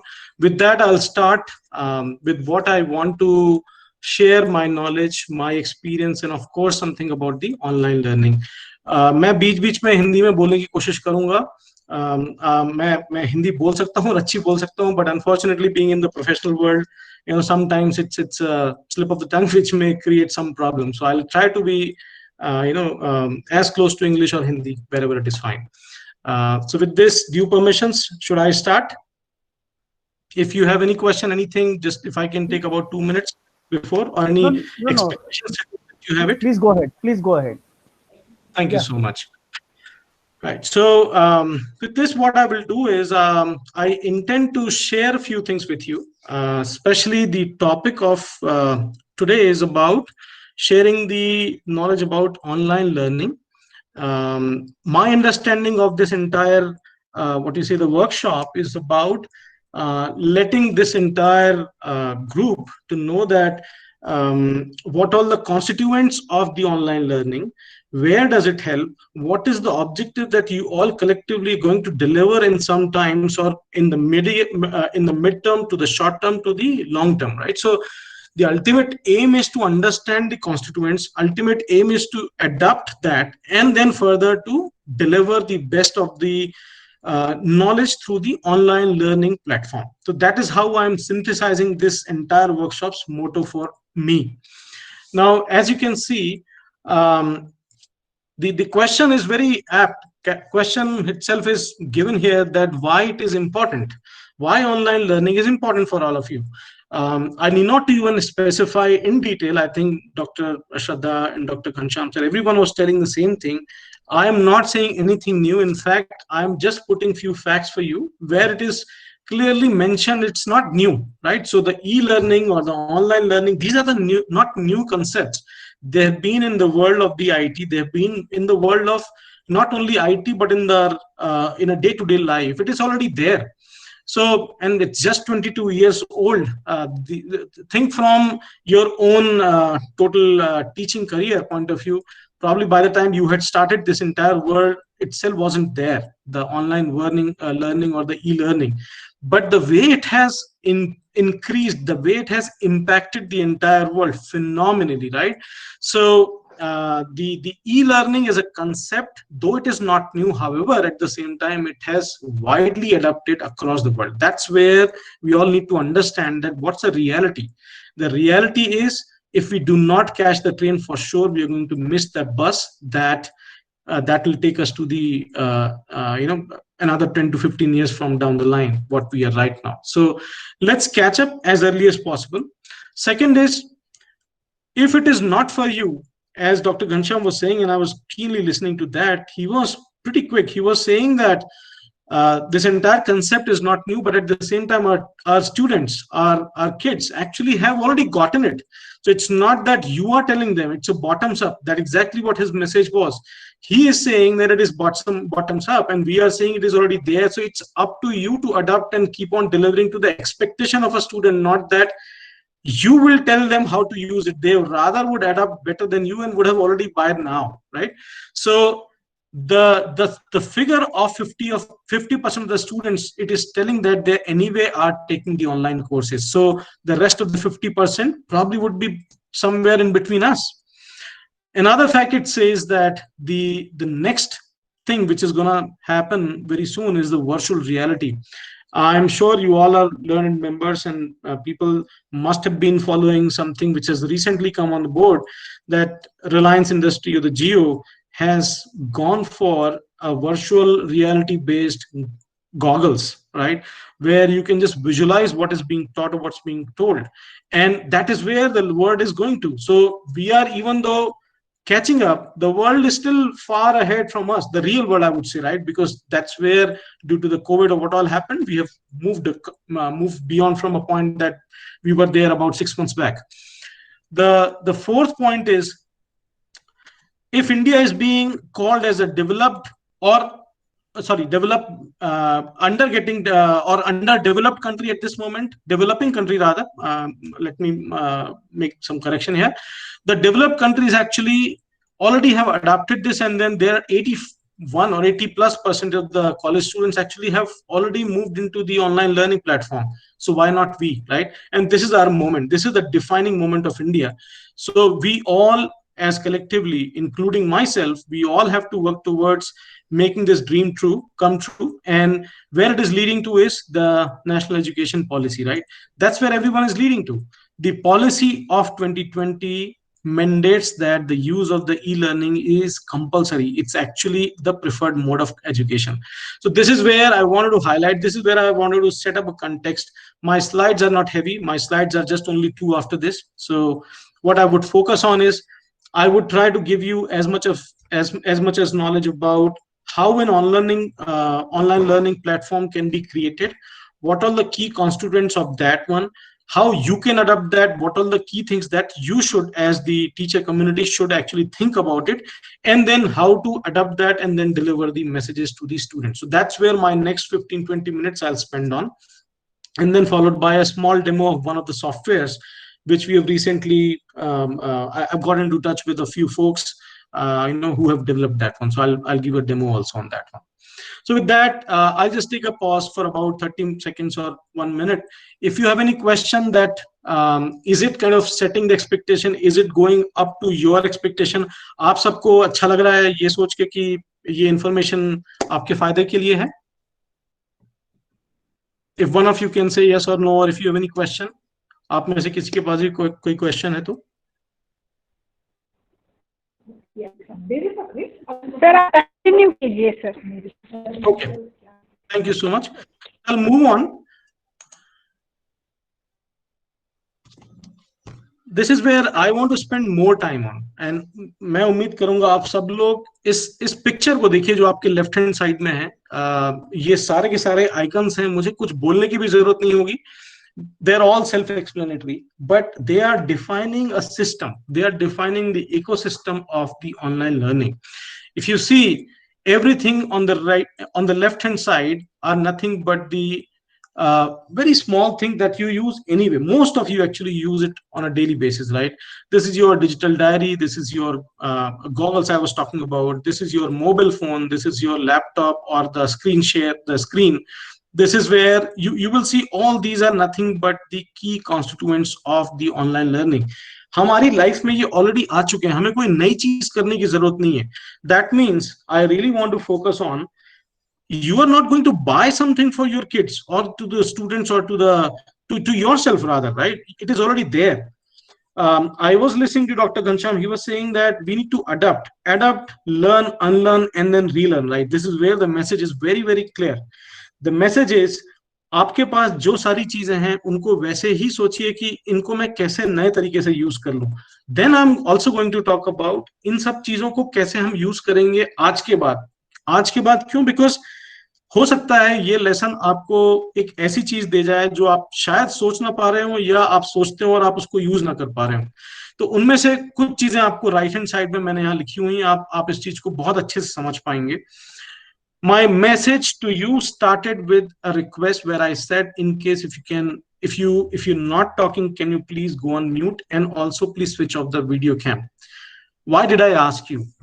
Because आप सोच के रखिए, जब आप as a professor, if you are going to give a lecture to a students who are sitting remote, who have no idea that what's coming next, आज जैसे आप मुझे अलाउ कर रहे हैं आपके फ्रेटर्निटी के बीच में आने के लिए, बोलने के लिए, वैसे ही समझिए कि एक स्टूडेंट जिसने नए नए एडमिशन लिया हुआ है आपके कॉलेज में, बिकॉज हम एजुकेशन तो बंद नहीं करेंगे, हम एजुकेशन चलने देंगे, राइट? सो कल जब यही चीज होगी, जब वो स्टूडेंट बैठा होगा किसी गांव में, एक शहर में, या कहीं ऐसी जगह जहां पे उसको नेटवर्क की बैंडविड्थ नहीं मिल रही होगी, आपकी वो लेसन जो आप बहुत मेहनत से बना रहे हैं और वो शायद आप सोच रहे हैं कि वो पहुंच पा रहे हैं, लेकिन वो नहीं पहुंचेंगे, उस जगह पे किसका नुकसान होगा? उस जगह पे नुकसान होगा वो स्टूडेंट का, जो सिर्फ आपके लिए उसने आपके नाम की वजह से, आपके कॉलेज की नाम की वजह से, आपकी यूनिवर्सिटी की नाम की वजह से एडमिशन लिया, still he did not get the learning. And you as a sufferer, because tomorrow that student may come back again, man, what all you have taught, or the sir, what all you have taught, sorry I could not get it. And then what you would say, बेटा मैंने तो उस time पे आपको समझा दिया था, अब मैं कैसे आपको ये चीज फिर से समझाऊं? तो इसमें नुकसान दोनों का ही है, नुकसान आपका भी है, नुकसान आपके कॉलेज या institution and also of course with the students है, राइट? मेरा पॉइंट ये है कि the best thing that you need to, and this fraternity, I think आप सब लोग शायद ये जानते हैं, लेकिन इस चीज को नोइंगली आप अडॉप्ट नहीं कर पा रहे थे। मेरी आप सभी से रिक्वेस्ट है, आप चाहे इंस्टीट्यूशन में हो, चाहे आप पर्सनल लेवल पे आप किसी को पढ़ा रहे हैं, आप किसी कॉलेज में एक नया आईटी सेंटर खोलने जा रहे हैं, please do ensure that there is at least 2 to 10 Mbps download and upload speed provided. The Mbps stands for megabyte per second. This is nothing but a quotient of the speed, right? मुझे बोलने की जरूरत नहीं है, सब तो सारी चीजें available हैं. But I just wanted to highlight that why download and upload speed are important, because once you want to share, second, as a student also you want to hear properly, right? And also it should allow you to store few things, right? So as with that request, I just want to highlight this fact. Second, and यहाँ जितने भी मैंने right hand side में लिखे हुए हैं, you all should understand, यही है सारे की कॉन्स्टिट्यूएंट्स। इनमें से जो भी इसके ऊपर है वो शायद आपका खुद का एक सोच हो सकती है, लेकिन मुझे ये बताने की जरूरत नहीं है कि आप किस ब्रांड को यूज करें। Brand choice is yours. आप एयरटेल लें, आप जियो लें, आप जिसको लेना चाहें, BSNL लें, आपको जो लेना है। मेरा काम किसी ब्रांड की मॉनिटरिंग या उसकी मार्केटिंग करना नहीं है। मेरा काम सिर्फ वो ये बताना है कि इन सब के बिना ऑनलाइन लर्निंग अधूरी है। दूसरी चीज जो आपको सोचना चाहिए वो है एक अच्छा एक वायरलेस राउटर। वायरलेस राउटर कल की तारीख में हमारे लिए एक ऐसा मीडियम था जिसे हम सोचा करते थे यार वायरलेस क्यों जरूरी है। हम हमारे घर में तो एक नेटवर्क चलता है, हमारे मोबाइल से हम हॉटस्पॉट करके भी चला लेते हैं। हम ऐसा भी सोचते थे कि हमारे घर में तो BSNL की लाइन और हम एक बैंडविड्थ भी ले सकते हैं, absolutely fine. But at the same time what you need to have is the wireless router which can connect at least more than one devices at a time. I'll give you a very simple example. बहुत जल्दी मैं समझाता हूँ कि आप सोचिए कि आप एक लेसन किसी को शेयर कर रहे हैं लैपटॉप पे, but at the same time if the electricity goes away, the laptop will shut down immediately, but the mobile will continue on. The same thing can be hosted through mobile then. So it is nothing but uninterrupted session which will go on, which will also help you to get the entire thing done in the same time as the student also is expecting, right? So you will not miss, nor someone else will miss, and then you will have a better satisfaction. Obviously this was only one of the examples, but I just want to highlight the best possible area where you all will find a problem, right? Second, so this was all about network. The second is about mobile, laptop, along with the emails, printers, and the scanners. And these are all slashes, right? These are ORs. So what I meant is, as I've said, that you can go for any type of brand, any type of operating system, and I hope this fraternity understand the operating system plays a bigger role. You may go for a Windows solution, you may go for a Android solution or the iOS solutions, but ultimately what matters is the best breed for that given time, because IT तो सारे हर 6 महीने में advance करती है अपने आप को, 3 महीने में एडवांस करती है। बट आप ऐसी किसी चीज में इन्वेस्ट ना करें, more from you as an individual, as a provider, more as the institution who's hosting the solution or rather giving the education, and also to your student you should say that, look, I am giving you a very specific range of the iOS or giving the range of very hardware specific contents that you all should have it. That is how you should address this need. I may help you later on if you have any question, but every education institute must have a preferred way of dealing the solutions. Second thing is about the laptop, tablet, or the smartphone with email and the scanners. You may choose one device at least. However, it doesn't stop you to have more than one devices.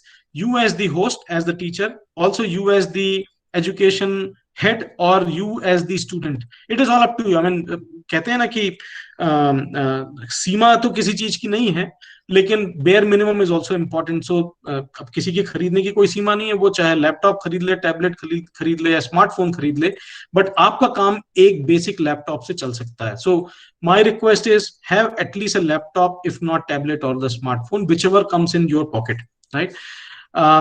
Do ensure that you have the emails and do ensure that you have a scanner. I'll tell you why emails.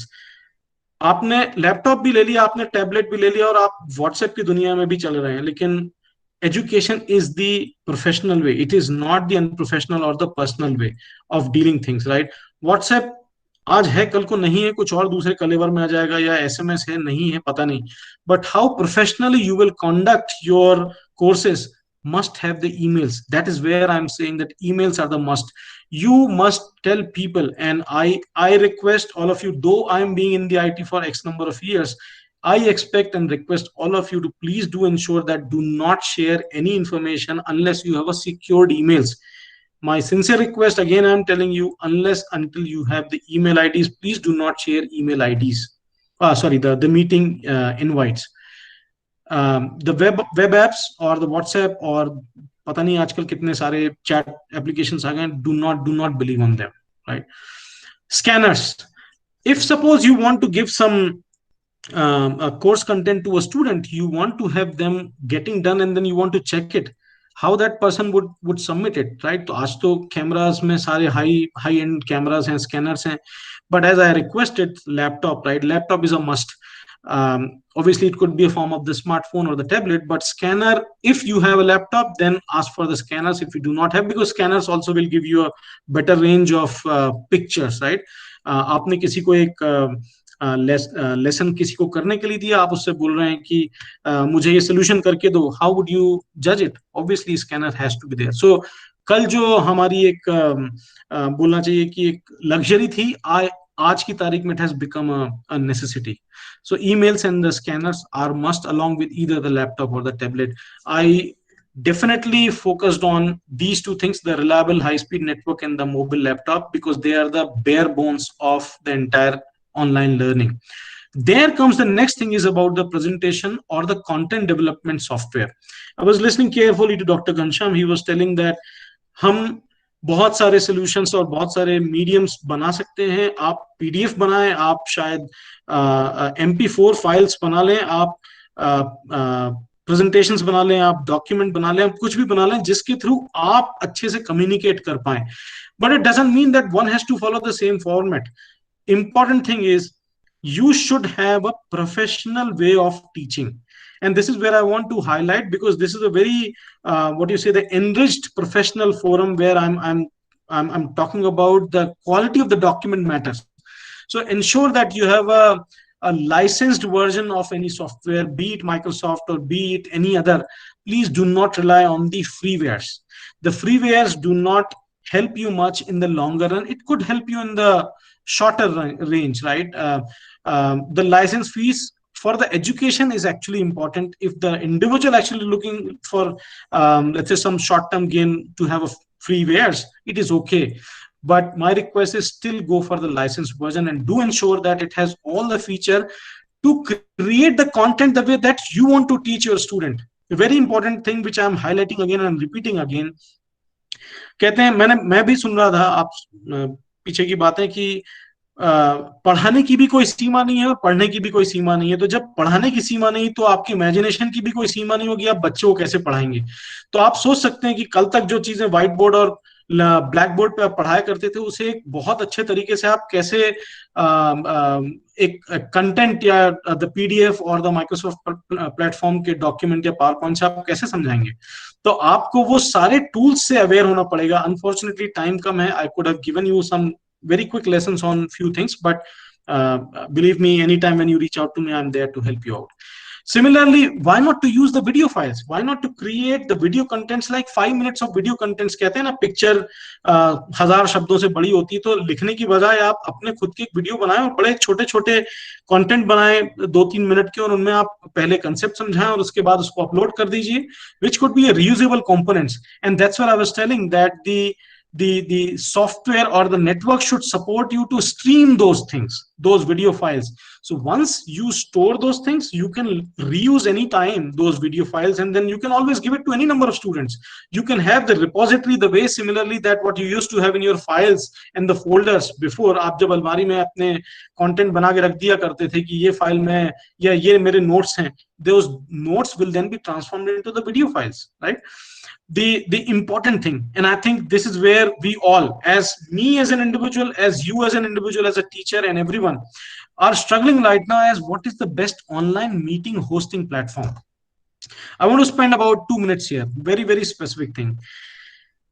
हमारी ये सोच है, भारत में आधे से लोगों की सोच है फ्री के ऑनलाइन मीटिंग प्लेटफॉर्म यूज कर लो, कुछ ऐसे प्लेटफॉर्म यूज कर लो, जूम भी हुआ करता था, अनफॉर्चुनेटली मैंने उसको लिखा नहीं है यहाँ पे, and there is a fortunate reason also, there is a reason why I am saying about all this, क्योंकि ऑनलाइन मीटिंग का मतलब ये नहीं है कि आप स्क्रीन शेयर कर पाए, ऑनलाइन मीटिंग का मतलब ये नहीं है कि आप सिर्फ अपने आप को वीडियो पे अच्छे से दिखा पाए. Online medium from the education point of view, and I'm stressing the sector as the education, why it is important, because आप चाहते हैं कि आप जो दिखा रहे हैं उसको साथ ही साथ स्टोर कर पाए. मैंने रीयूजेबिलिटी का जिक्र किया था यहाँ पे वीडियो फाइल्स में. आप कोई ऐसी चीज जरूर बनाएं जिसको आप बार बार दिखा पाए. तो there are two ways of handling these things online meeting. One is called the pre-recorded sessions. Call it asynchronous way. You all know what is the definition of the synchronous. Similarly, there is a live session which is a synchronous way, right? So something which is getting as I'm doing, it's a live session, but something that I might have recorded, and I'll show you something. So pre-recorded, you have a better control because you can re-record, you can create the recording as many times, and then you can run it without your additional effort. So the additional effort will be saved in the pre-recorded versions, and that's where I'm saying you should choose carefully those softwares which can allow you to record. The Google platform allows you to record, but at the same time, to what level?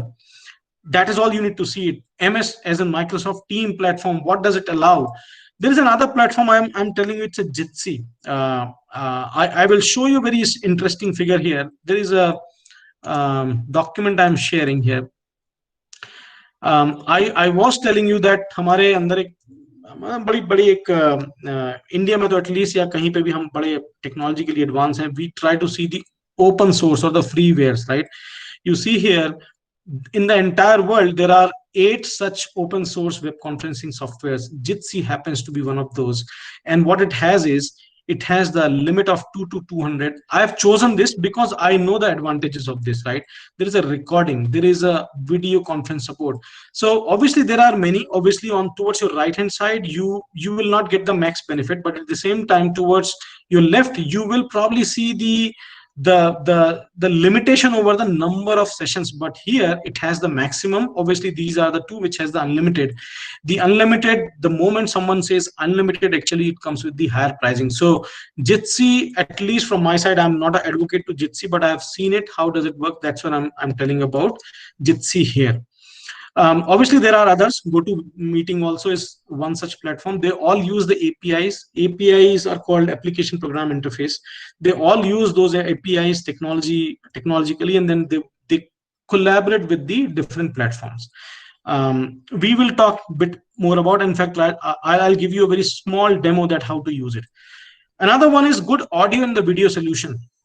If you now recall, I checked, and Dr. Ghanshyam and others also were testing. I again repeat why Dr. Ghanshyam, because he carefully asked you, am I visible? Meri awaaz aap tak aa rahi hai? Clear hai ki nahi hai? I exactly checked the same thing. Why? Because I really wanted to understand that what all the effort that I have put in, and then what all the things that you are expecting, is it matching or not? मैं कुछ भी बोल जाऊं या कोई और कुछ बोल जाए और वो बड़े asynchronous way में आए, किसी को कोई फर्क नहीं पड़ने वाला कि आपने क्या पढ़ा दिया. तो please understand that you must have a very small projectors. ये शुरू के थोड़े से इन्वेस्टमेंट होते हैं, एक बार ले लिए तो हमेशा चलेंगे. Microphone, a good control device prefer to have a noise controlled microphones. Obviously हमारे लैपटॉप्स आज की तारीख में काफी अच्छे हैं, but prefer to have, मैंने सबको देखा, आप सबके पास हैं, but do ensure that there is a lesser noise.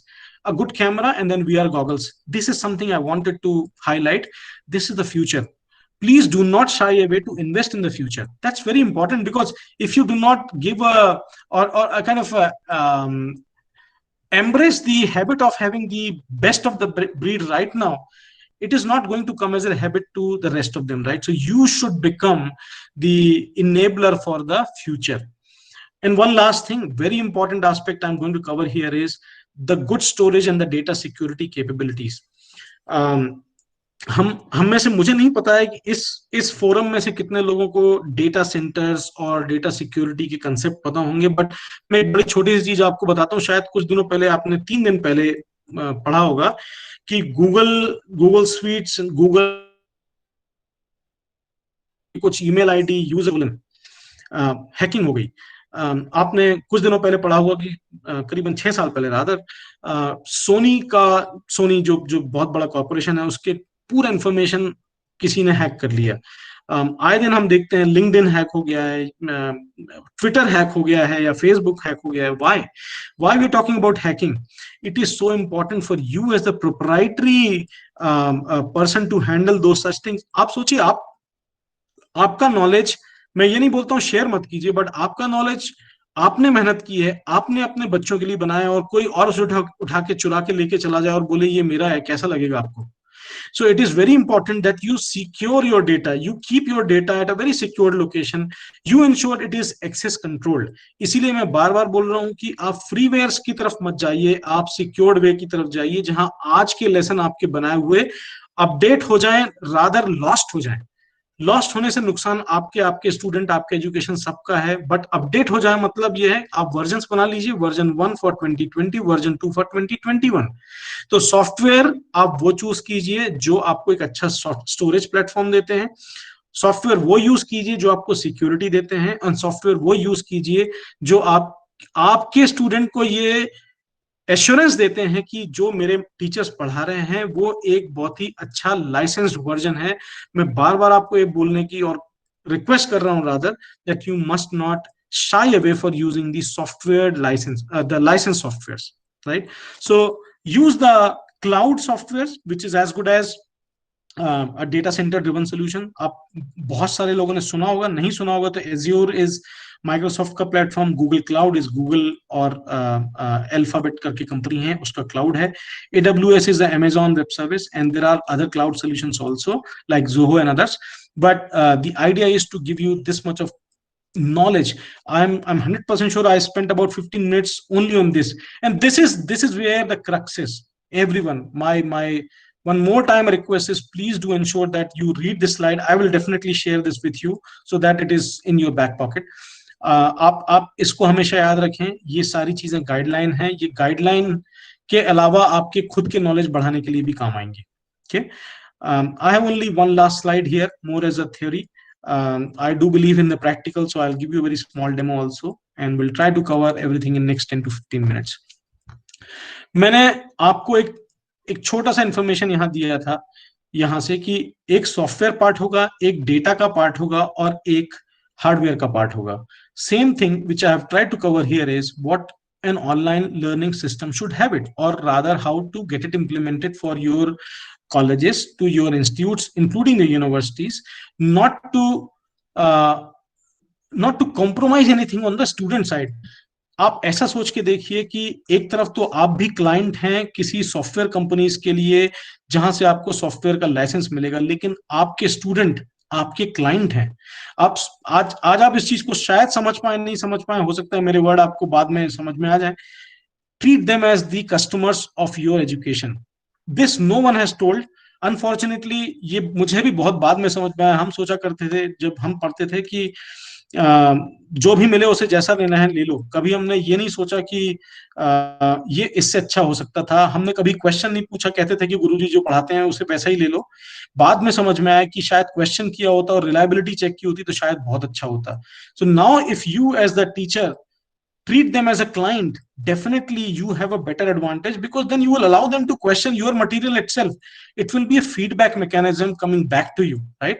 So the important thing is, once you have this application, when you have this hosting platform for meeting, and then when you have a basic privacy solution, your online learning management solution, call it LMS should be created. And why? Because for the student as a client, because tomorrow as the client, as a student, that person can go and check, madam ने जो पढ़ाया था वो मैं एक बार फिर से पढ़ लूं क्या? And if the teacher says yes, it is available, client will be happy. Would you not be happy that if you go back and then use my note today and come back again to me that if you have any question and I may be able to answer you? I think you would be happy. The same way you should treat them as well.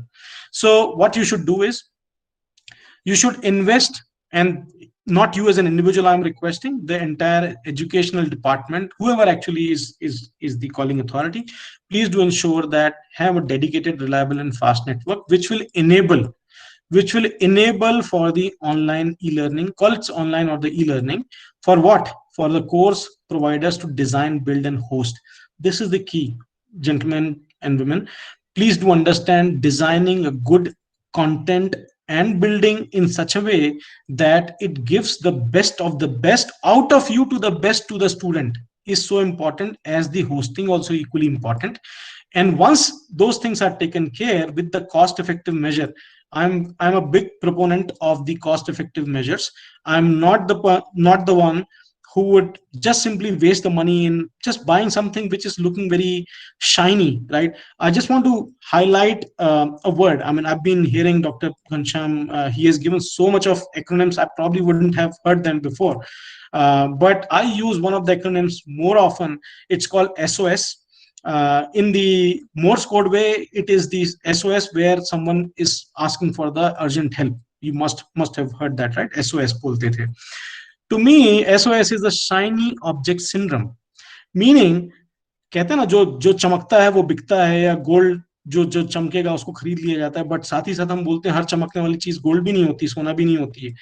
तो आज की तारीख दिखावे की दुनिया है। आप देखेंगे कि कई सारी चीजें बड़ी चमक रही हैं, यार ये एप्पल बड़ा अच्छा लगता है, एप्पल की एक डिवाइस ले लेते हैं, पापा ये सैमसंग की बड़ी अच्छी डिवाइस आई है वो ले लेते हैं, या बड़ा अच्छा एक लैपटॉप या प्रोजेक्टर आ रहा है।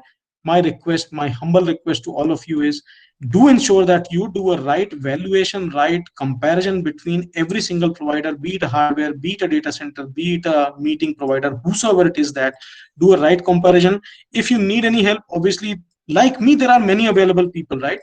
Definitely do reach out to them for the consultation, right? Not for your own benefit, but for the entire fraternity of the technology and professional way that you guys are dealing with. And the last thing is, I was highlighting the aspects of the students, right? That's where it is in the bottom. Unfortunately, student still is in the bottom, though he is the consumer for your information. But do treat him or her as the first person that for whom you are creating the courses. Do ensure it is accessible, it is reusable, and it is shareable. Very important aspect, because आज आप एक बच्चे को पढ़ाएंगे, वो शायद 10 बच्चों को और पढ़ा सकता है, जरूरी नहीं कि वो आपके पास आए। सो जो आज कोविड आने के पहले आप पढ़ाया करते थे, जिसे आप नोट्स बना के दिया करते थे, वो बच्चा उसकी कॉपी कर लेता था और किसी और को दे सकता था। बट आज आप डेवलप्ड और डिजिटली डेवलप्ड कंटेंट बनाएंगे, ऐसे बनाइए कि सालों साल उस चीज को सिर्फ अपडेट करने की जरूरत पड़े, लेकिन कंसेप्ट चेंज ना हो। तो मेरी ये रिक्वेस्ट है कि आप इन चीजों पर जरूर ध्यान दीजिए। And one last thing which I want to highlight is, invest in the long-term, easy-to-use application. This is the key. Please do not look for the shorter benefits. Do ensure that, जिसे कहते हैं हम ठोक बजा के एक solution लें, और उसको लेके आप जब उसमें cost effectivity आ जाए तो उसको लेके आप आगे बढ़ें। Last thing, e-learning students are set to learn 5 times more material for every hour. I am 100% sure आपने इस चीज को जरूर देखा होगा। लोग डिजिटली ज्यादा इंफॉर्मेशन गैदर कर पा रहे हैं बनस्बत इस चीज के कि कोई क्लास में बच्चा पीछे बैठा था, आप उसको समझाते, हो सकता है उसे समझ में नहीं आता, आगे वाला बच्चा जल्दी समझ जाता। अब तो सारे बच्चे बराबर हैं, क्या बैक बेंचर्स हो क्या front benchers, right? So do ensure that you are sharing the right information at the right time. So with this I will just take a pause here. Any question before I jump on to the a small demo of one of the softwares that I have chosen, because this is very heavy material I have given you. I want to spend about 5 minutes before I take you to the demo.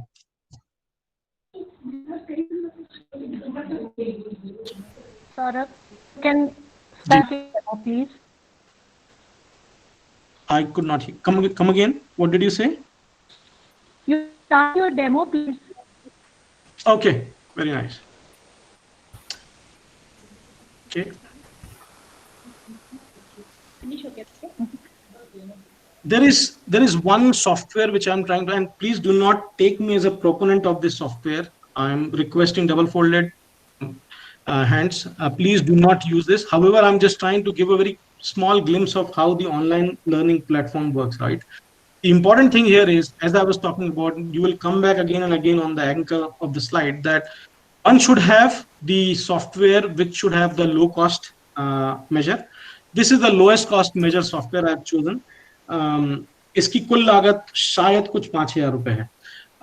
Second thing is, this is using the open source platform, which is Jitsi. In a way, it has used every possible component of the online learning into this. On the left hand side, you will see it talks about us. About us to us basically is nothing but it'll ask you to register yourself as the teacher or the professor here. It says, authors are nothing but these are the people. I'm just sharing some names here, but it could be you, it could be your college, right? Then it talks about what all the FAQs. FAQs are nothing but it could be as good as your online cheat sheets. All them is online cheat sheets, right? So आप याद कीजिए, जब आप किसी बच्चे को exams के लिए तैयारी कराते हैं, आप उसको बोलते हैं कि यार ये सिर्फ 5 चीजें आप याद रखिए और आप 5 चीजों के दम पे आप उनको जल्दी जल्दी याद कर पाएंगे. These are nothing but FAQs, frequently asked questions. Then you can have your own courses administered. This is a blank slide as of now because I do not want to share anyone's personal information here, but it allows you to define your own courses. I'll show you exactly one course that how you can do that. There is a SEO configuration. Ultimately, as the teacher, as the college, you would like to go yourself onto the social media as well. SEO stands for search engine optimization. What does it stand for is, जब आप अपने courses, for example, you as government degree college, if you have created some courses and you want to take it to as many number of students, you can publicize through the different forums, be it a Google forum, be it a Facebook forum, be it any social media forum, saying that एक degree college का ये एक vocational course है और इसकी fees इतनी है और इसमें इतने स्टूडेंट अवेलेबल हैं रजिस्ट्रेशन के लिए, आप आइए रजिस्टर कीजिए. If someone does a Google search, online courses available for so and so, the first thing which will come is the advertisements which you have created for your own student. आज जरूरी नहीं है आप इस चीज को use कर पाए, but the software helps you on that one. Then it has a newsletter subscription. Newsletter is what? Basically, it is nothing but your own monthly guideaways. Basically, आप बताना चाहते हैं कि आपने एक कोर्स कंटेंट बनाया था, फॉर एग्जांपल फिजिक्स का बनाया, केमिस्ट्री का बनाया, बायोलॉजी का बनाया, आपने उसको डिलीवर तो किया, बट साथ ही साथ आप उसको ये बताना चाहते हैं कि इस कंटेंट में क्या क्या मैंने आपको एक्सप्लेन किया, and do ensure that these goes out as a monthly newsletter forum for you. तो इससे क्या हो जाएगा, आपकी सारी पढ़ाई जो आपने की थी वो हाईलाइट हो जाएगी. स्टूडेंट को और उनके पेरेंट्स को both, obviously, I mean, I don't want to become a kind of supervisor for the students, but उनके पेरेंट्स को भी पता चलेगा कि उनको कॉलेज में क्या पढ़ाया जा रहा है, इनके बच्चों को क्या पढ़ाया जा रहा है, स्कूल में क्या पढ़ाया जा रहा है. That will go as a monthly report card. Obviously, these can be used in whichever format that you want. Okay. Then you can have courses only specific to let's say a few specific categories, and obviously there could be some paid courses, there could be some free courses. It may not be necessarily for today, but it can be there for you tomorrow. One last thing which I was highlighting, there could be some quizzes. You can always do online quizzes. See, you need to understand that कल आप जब monthly या unit test या semester wise exams लिया करते थे, आपने कभी सोचा भी नहीं होगा कि आप उसको objectively handle कर पाएंगे. Now you can create your objective quizzes. I mean, obviously it says quiz, but who stops you to rename it as semester exams? Who stops you to call it some monthly unit exams, right? You can still create it. So you need to be very, very, what do you say, creative in terms of using these features, but the software provides that. It is very specific to the educational industry. I mean, as compared to the Google or the Microsoft or the Zohos type of things, which are right now being utilized left and right without even knowing the consequences, right? But this is a specific platform for this education industry. The other thing which is very important is the stats. Assume that you would have done a test on, let's say, physics or chemistry or something, and you want to know how many students actually have appeared for. You also want to know that how many actually students have gained the total classification or the qualification marks versus how many actually failed. These all can be utilized differently. All what you're seeing right now is a generic way, but it can be customized to your need also. It is saying payment. Obviously, कोई भी बच्चा बिना fees के तो नहीं पढ़ने आएगा. This is nothing but your annual fee or monthly fee or whatsoever. Government schools में हो सकता है कम हो, but फीस तो फीस रहेगी, right? This is where it will help you to manage your revenues too. The important thing is it'll talk about the team members, right? This is nothing but your own college directory. You can create n number of professionals and your professors and your guest lectures here, saying that these are the guest lectures who are available, and you can market them that my college has these guest lectures. Guest lecture also will feel good, so as the professional register to your education will feel good, and then they can do a transfer between the colleges also. The same thing can be created for another college. So this course, all what you're seeing, right, they can be hosted for n number of colleges across going forward.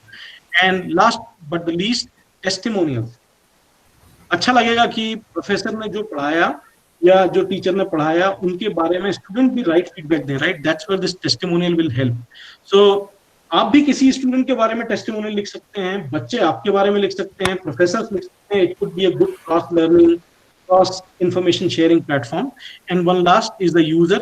I was talking about a very profoundly here that you should have a solution which will control the data security, right? The access protocols. That's where this user is there. This user is where you will control the access of your course material. So ये जितने सारे आप देख पा रहे हैं ये आपके लेफ्ट हैंड साइड में for your education purpose है. Now how does a course looks like? I'll just quickly show you here. For example, there is a class 8th. I just picked up a very basic of it. If class 8th का एक कोई course चल रहा है जो कि science पे है, and it's a physics specific one, it can have chapters, it can have the classes, and it can have the subjects also. Now there is a forced के अंदर भी हम chapters समझा सकते हैं. इसमें हमने एक video content डाला हुआ है. If you would see, there is a video content here. If I play it, it will talk about a very specific way that it's an animation driven. Yeah. So a teacher is explaining that how a force can be explained here. Look at this, right? And आप देख पा रहे हैं GIF enabled है. This is the MP4 format. It did not take more than 10 minutes to create a course like this. And how? Because there are templates available.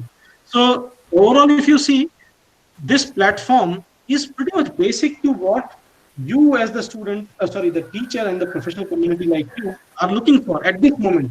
I'm not saying you go into the advanced or you should go into the advanced mode also. It is up to you. It is your appetite which will govern this, right?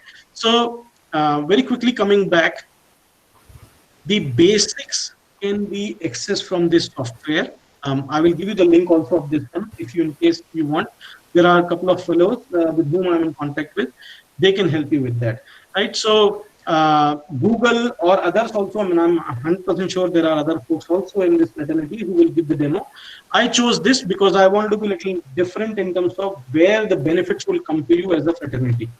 So with this, I would take a pause here. I think I'm done with my presentation, a small demo which I wanted to show. Obviously, I would ask you to ask as many questions that you have it in the next 5-10 minutes, whatever the time you have left with.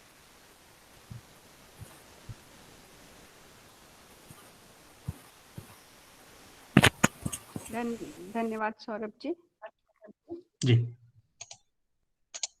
बहुत ही अच्छा आपका व्याख्यान रहा और बहुत ही practical रहा, जिससे निसंदेह हम सबको बहुत सहयोग मिलेगा.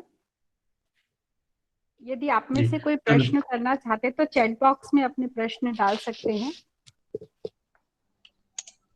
क्योंकि इतना अच्छा आपका जो सेशन प्रिपेयर्ड था और पीपीटी के द्वारा आपने एक एक बिंदु को हमको समझाया, जिसका प्रैक्टिकल नॉलेज हम लोगों को मिला और जो हमारी क्लासेस के लिए और हमारे मैनेजमेंट, एजुकेशनल मैनेजमेंट के लिए आपने फाइनेंशियल पक्षों को भी लिया, तकनीकी पक्षों को भी लिया, स्टूडेंट इंटरेक्शन को भी लिया, तो मुझे लग रहा है कि किसी को भी कोई प्रश्न नहीं है।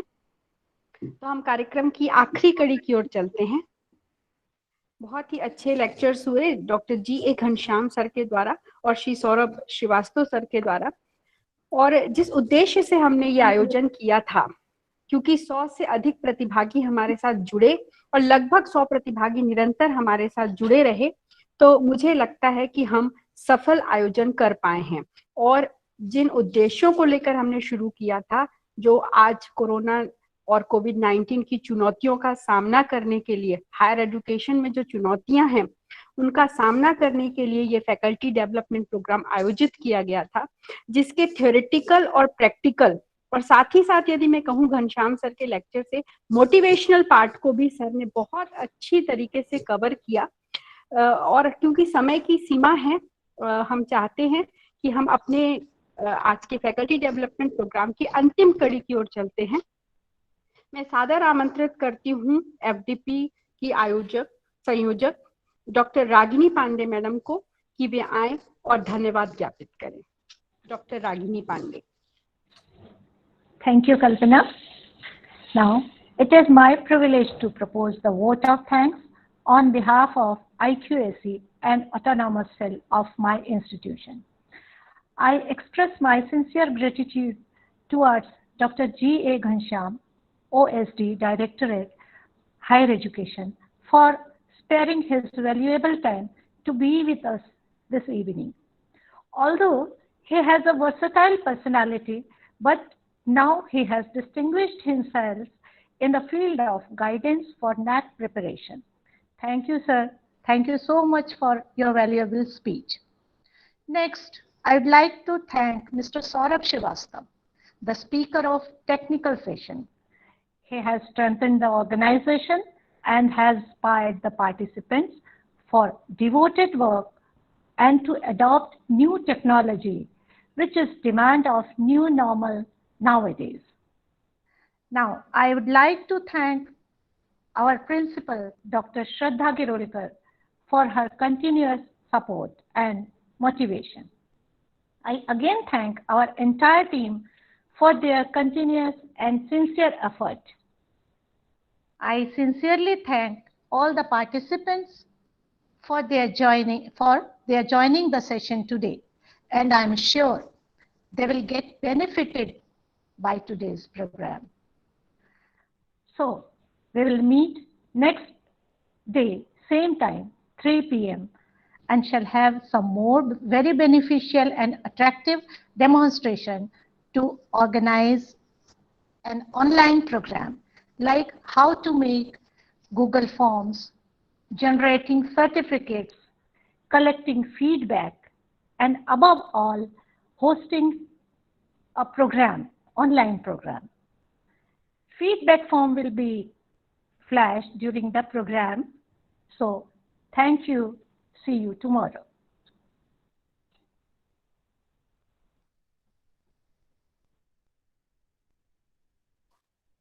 कल आप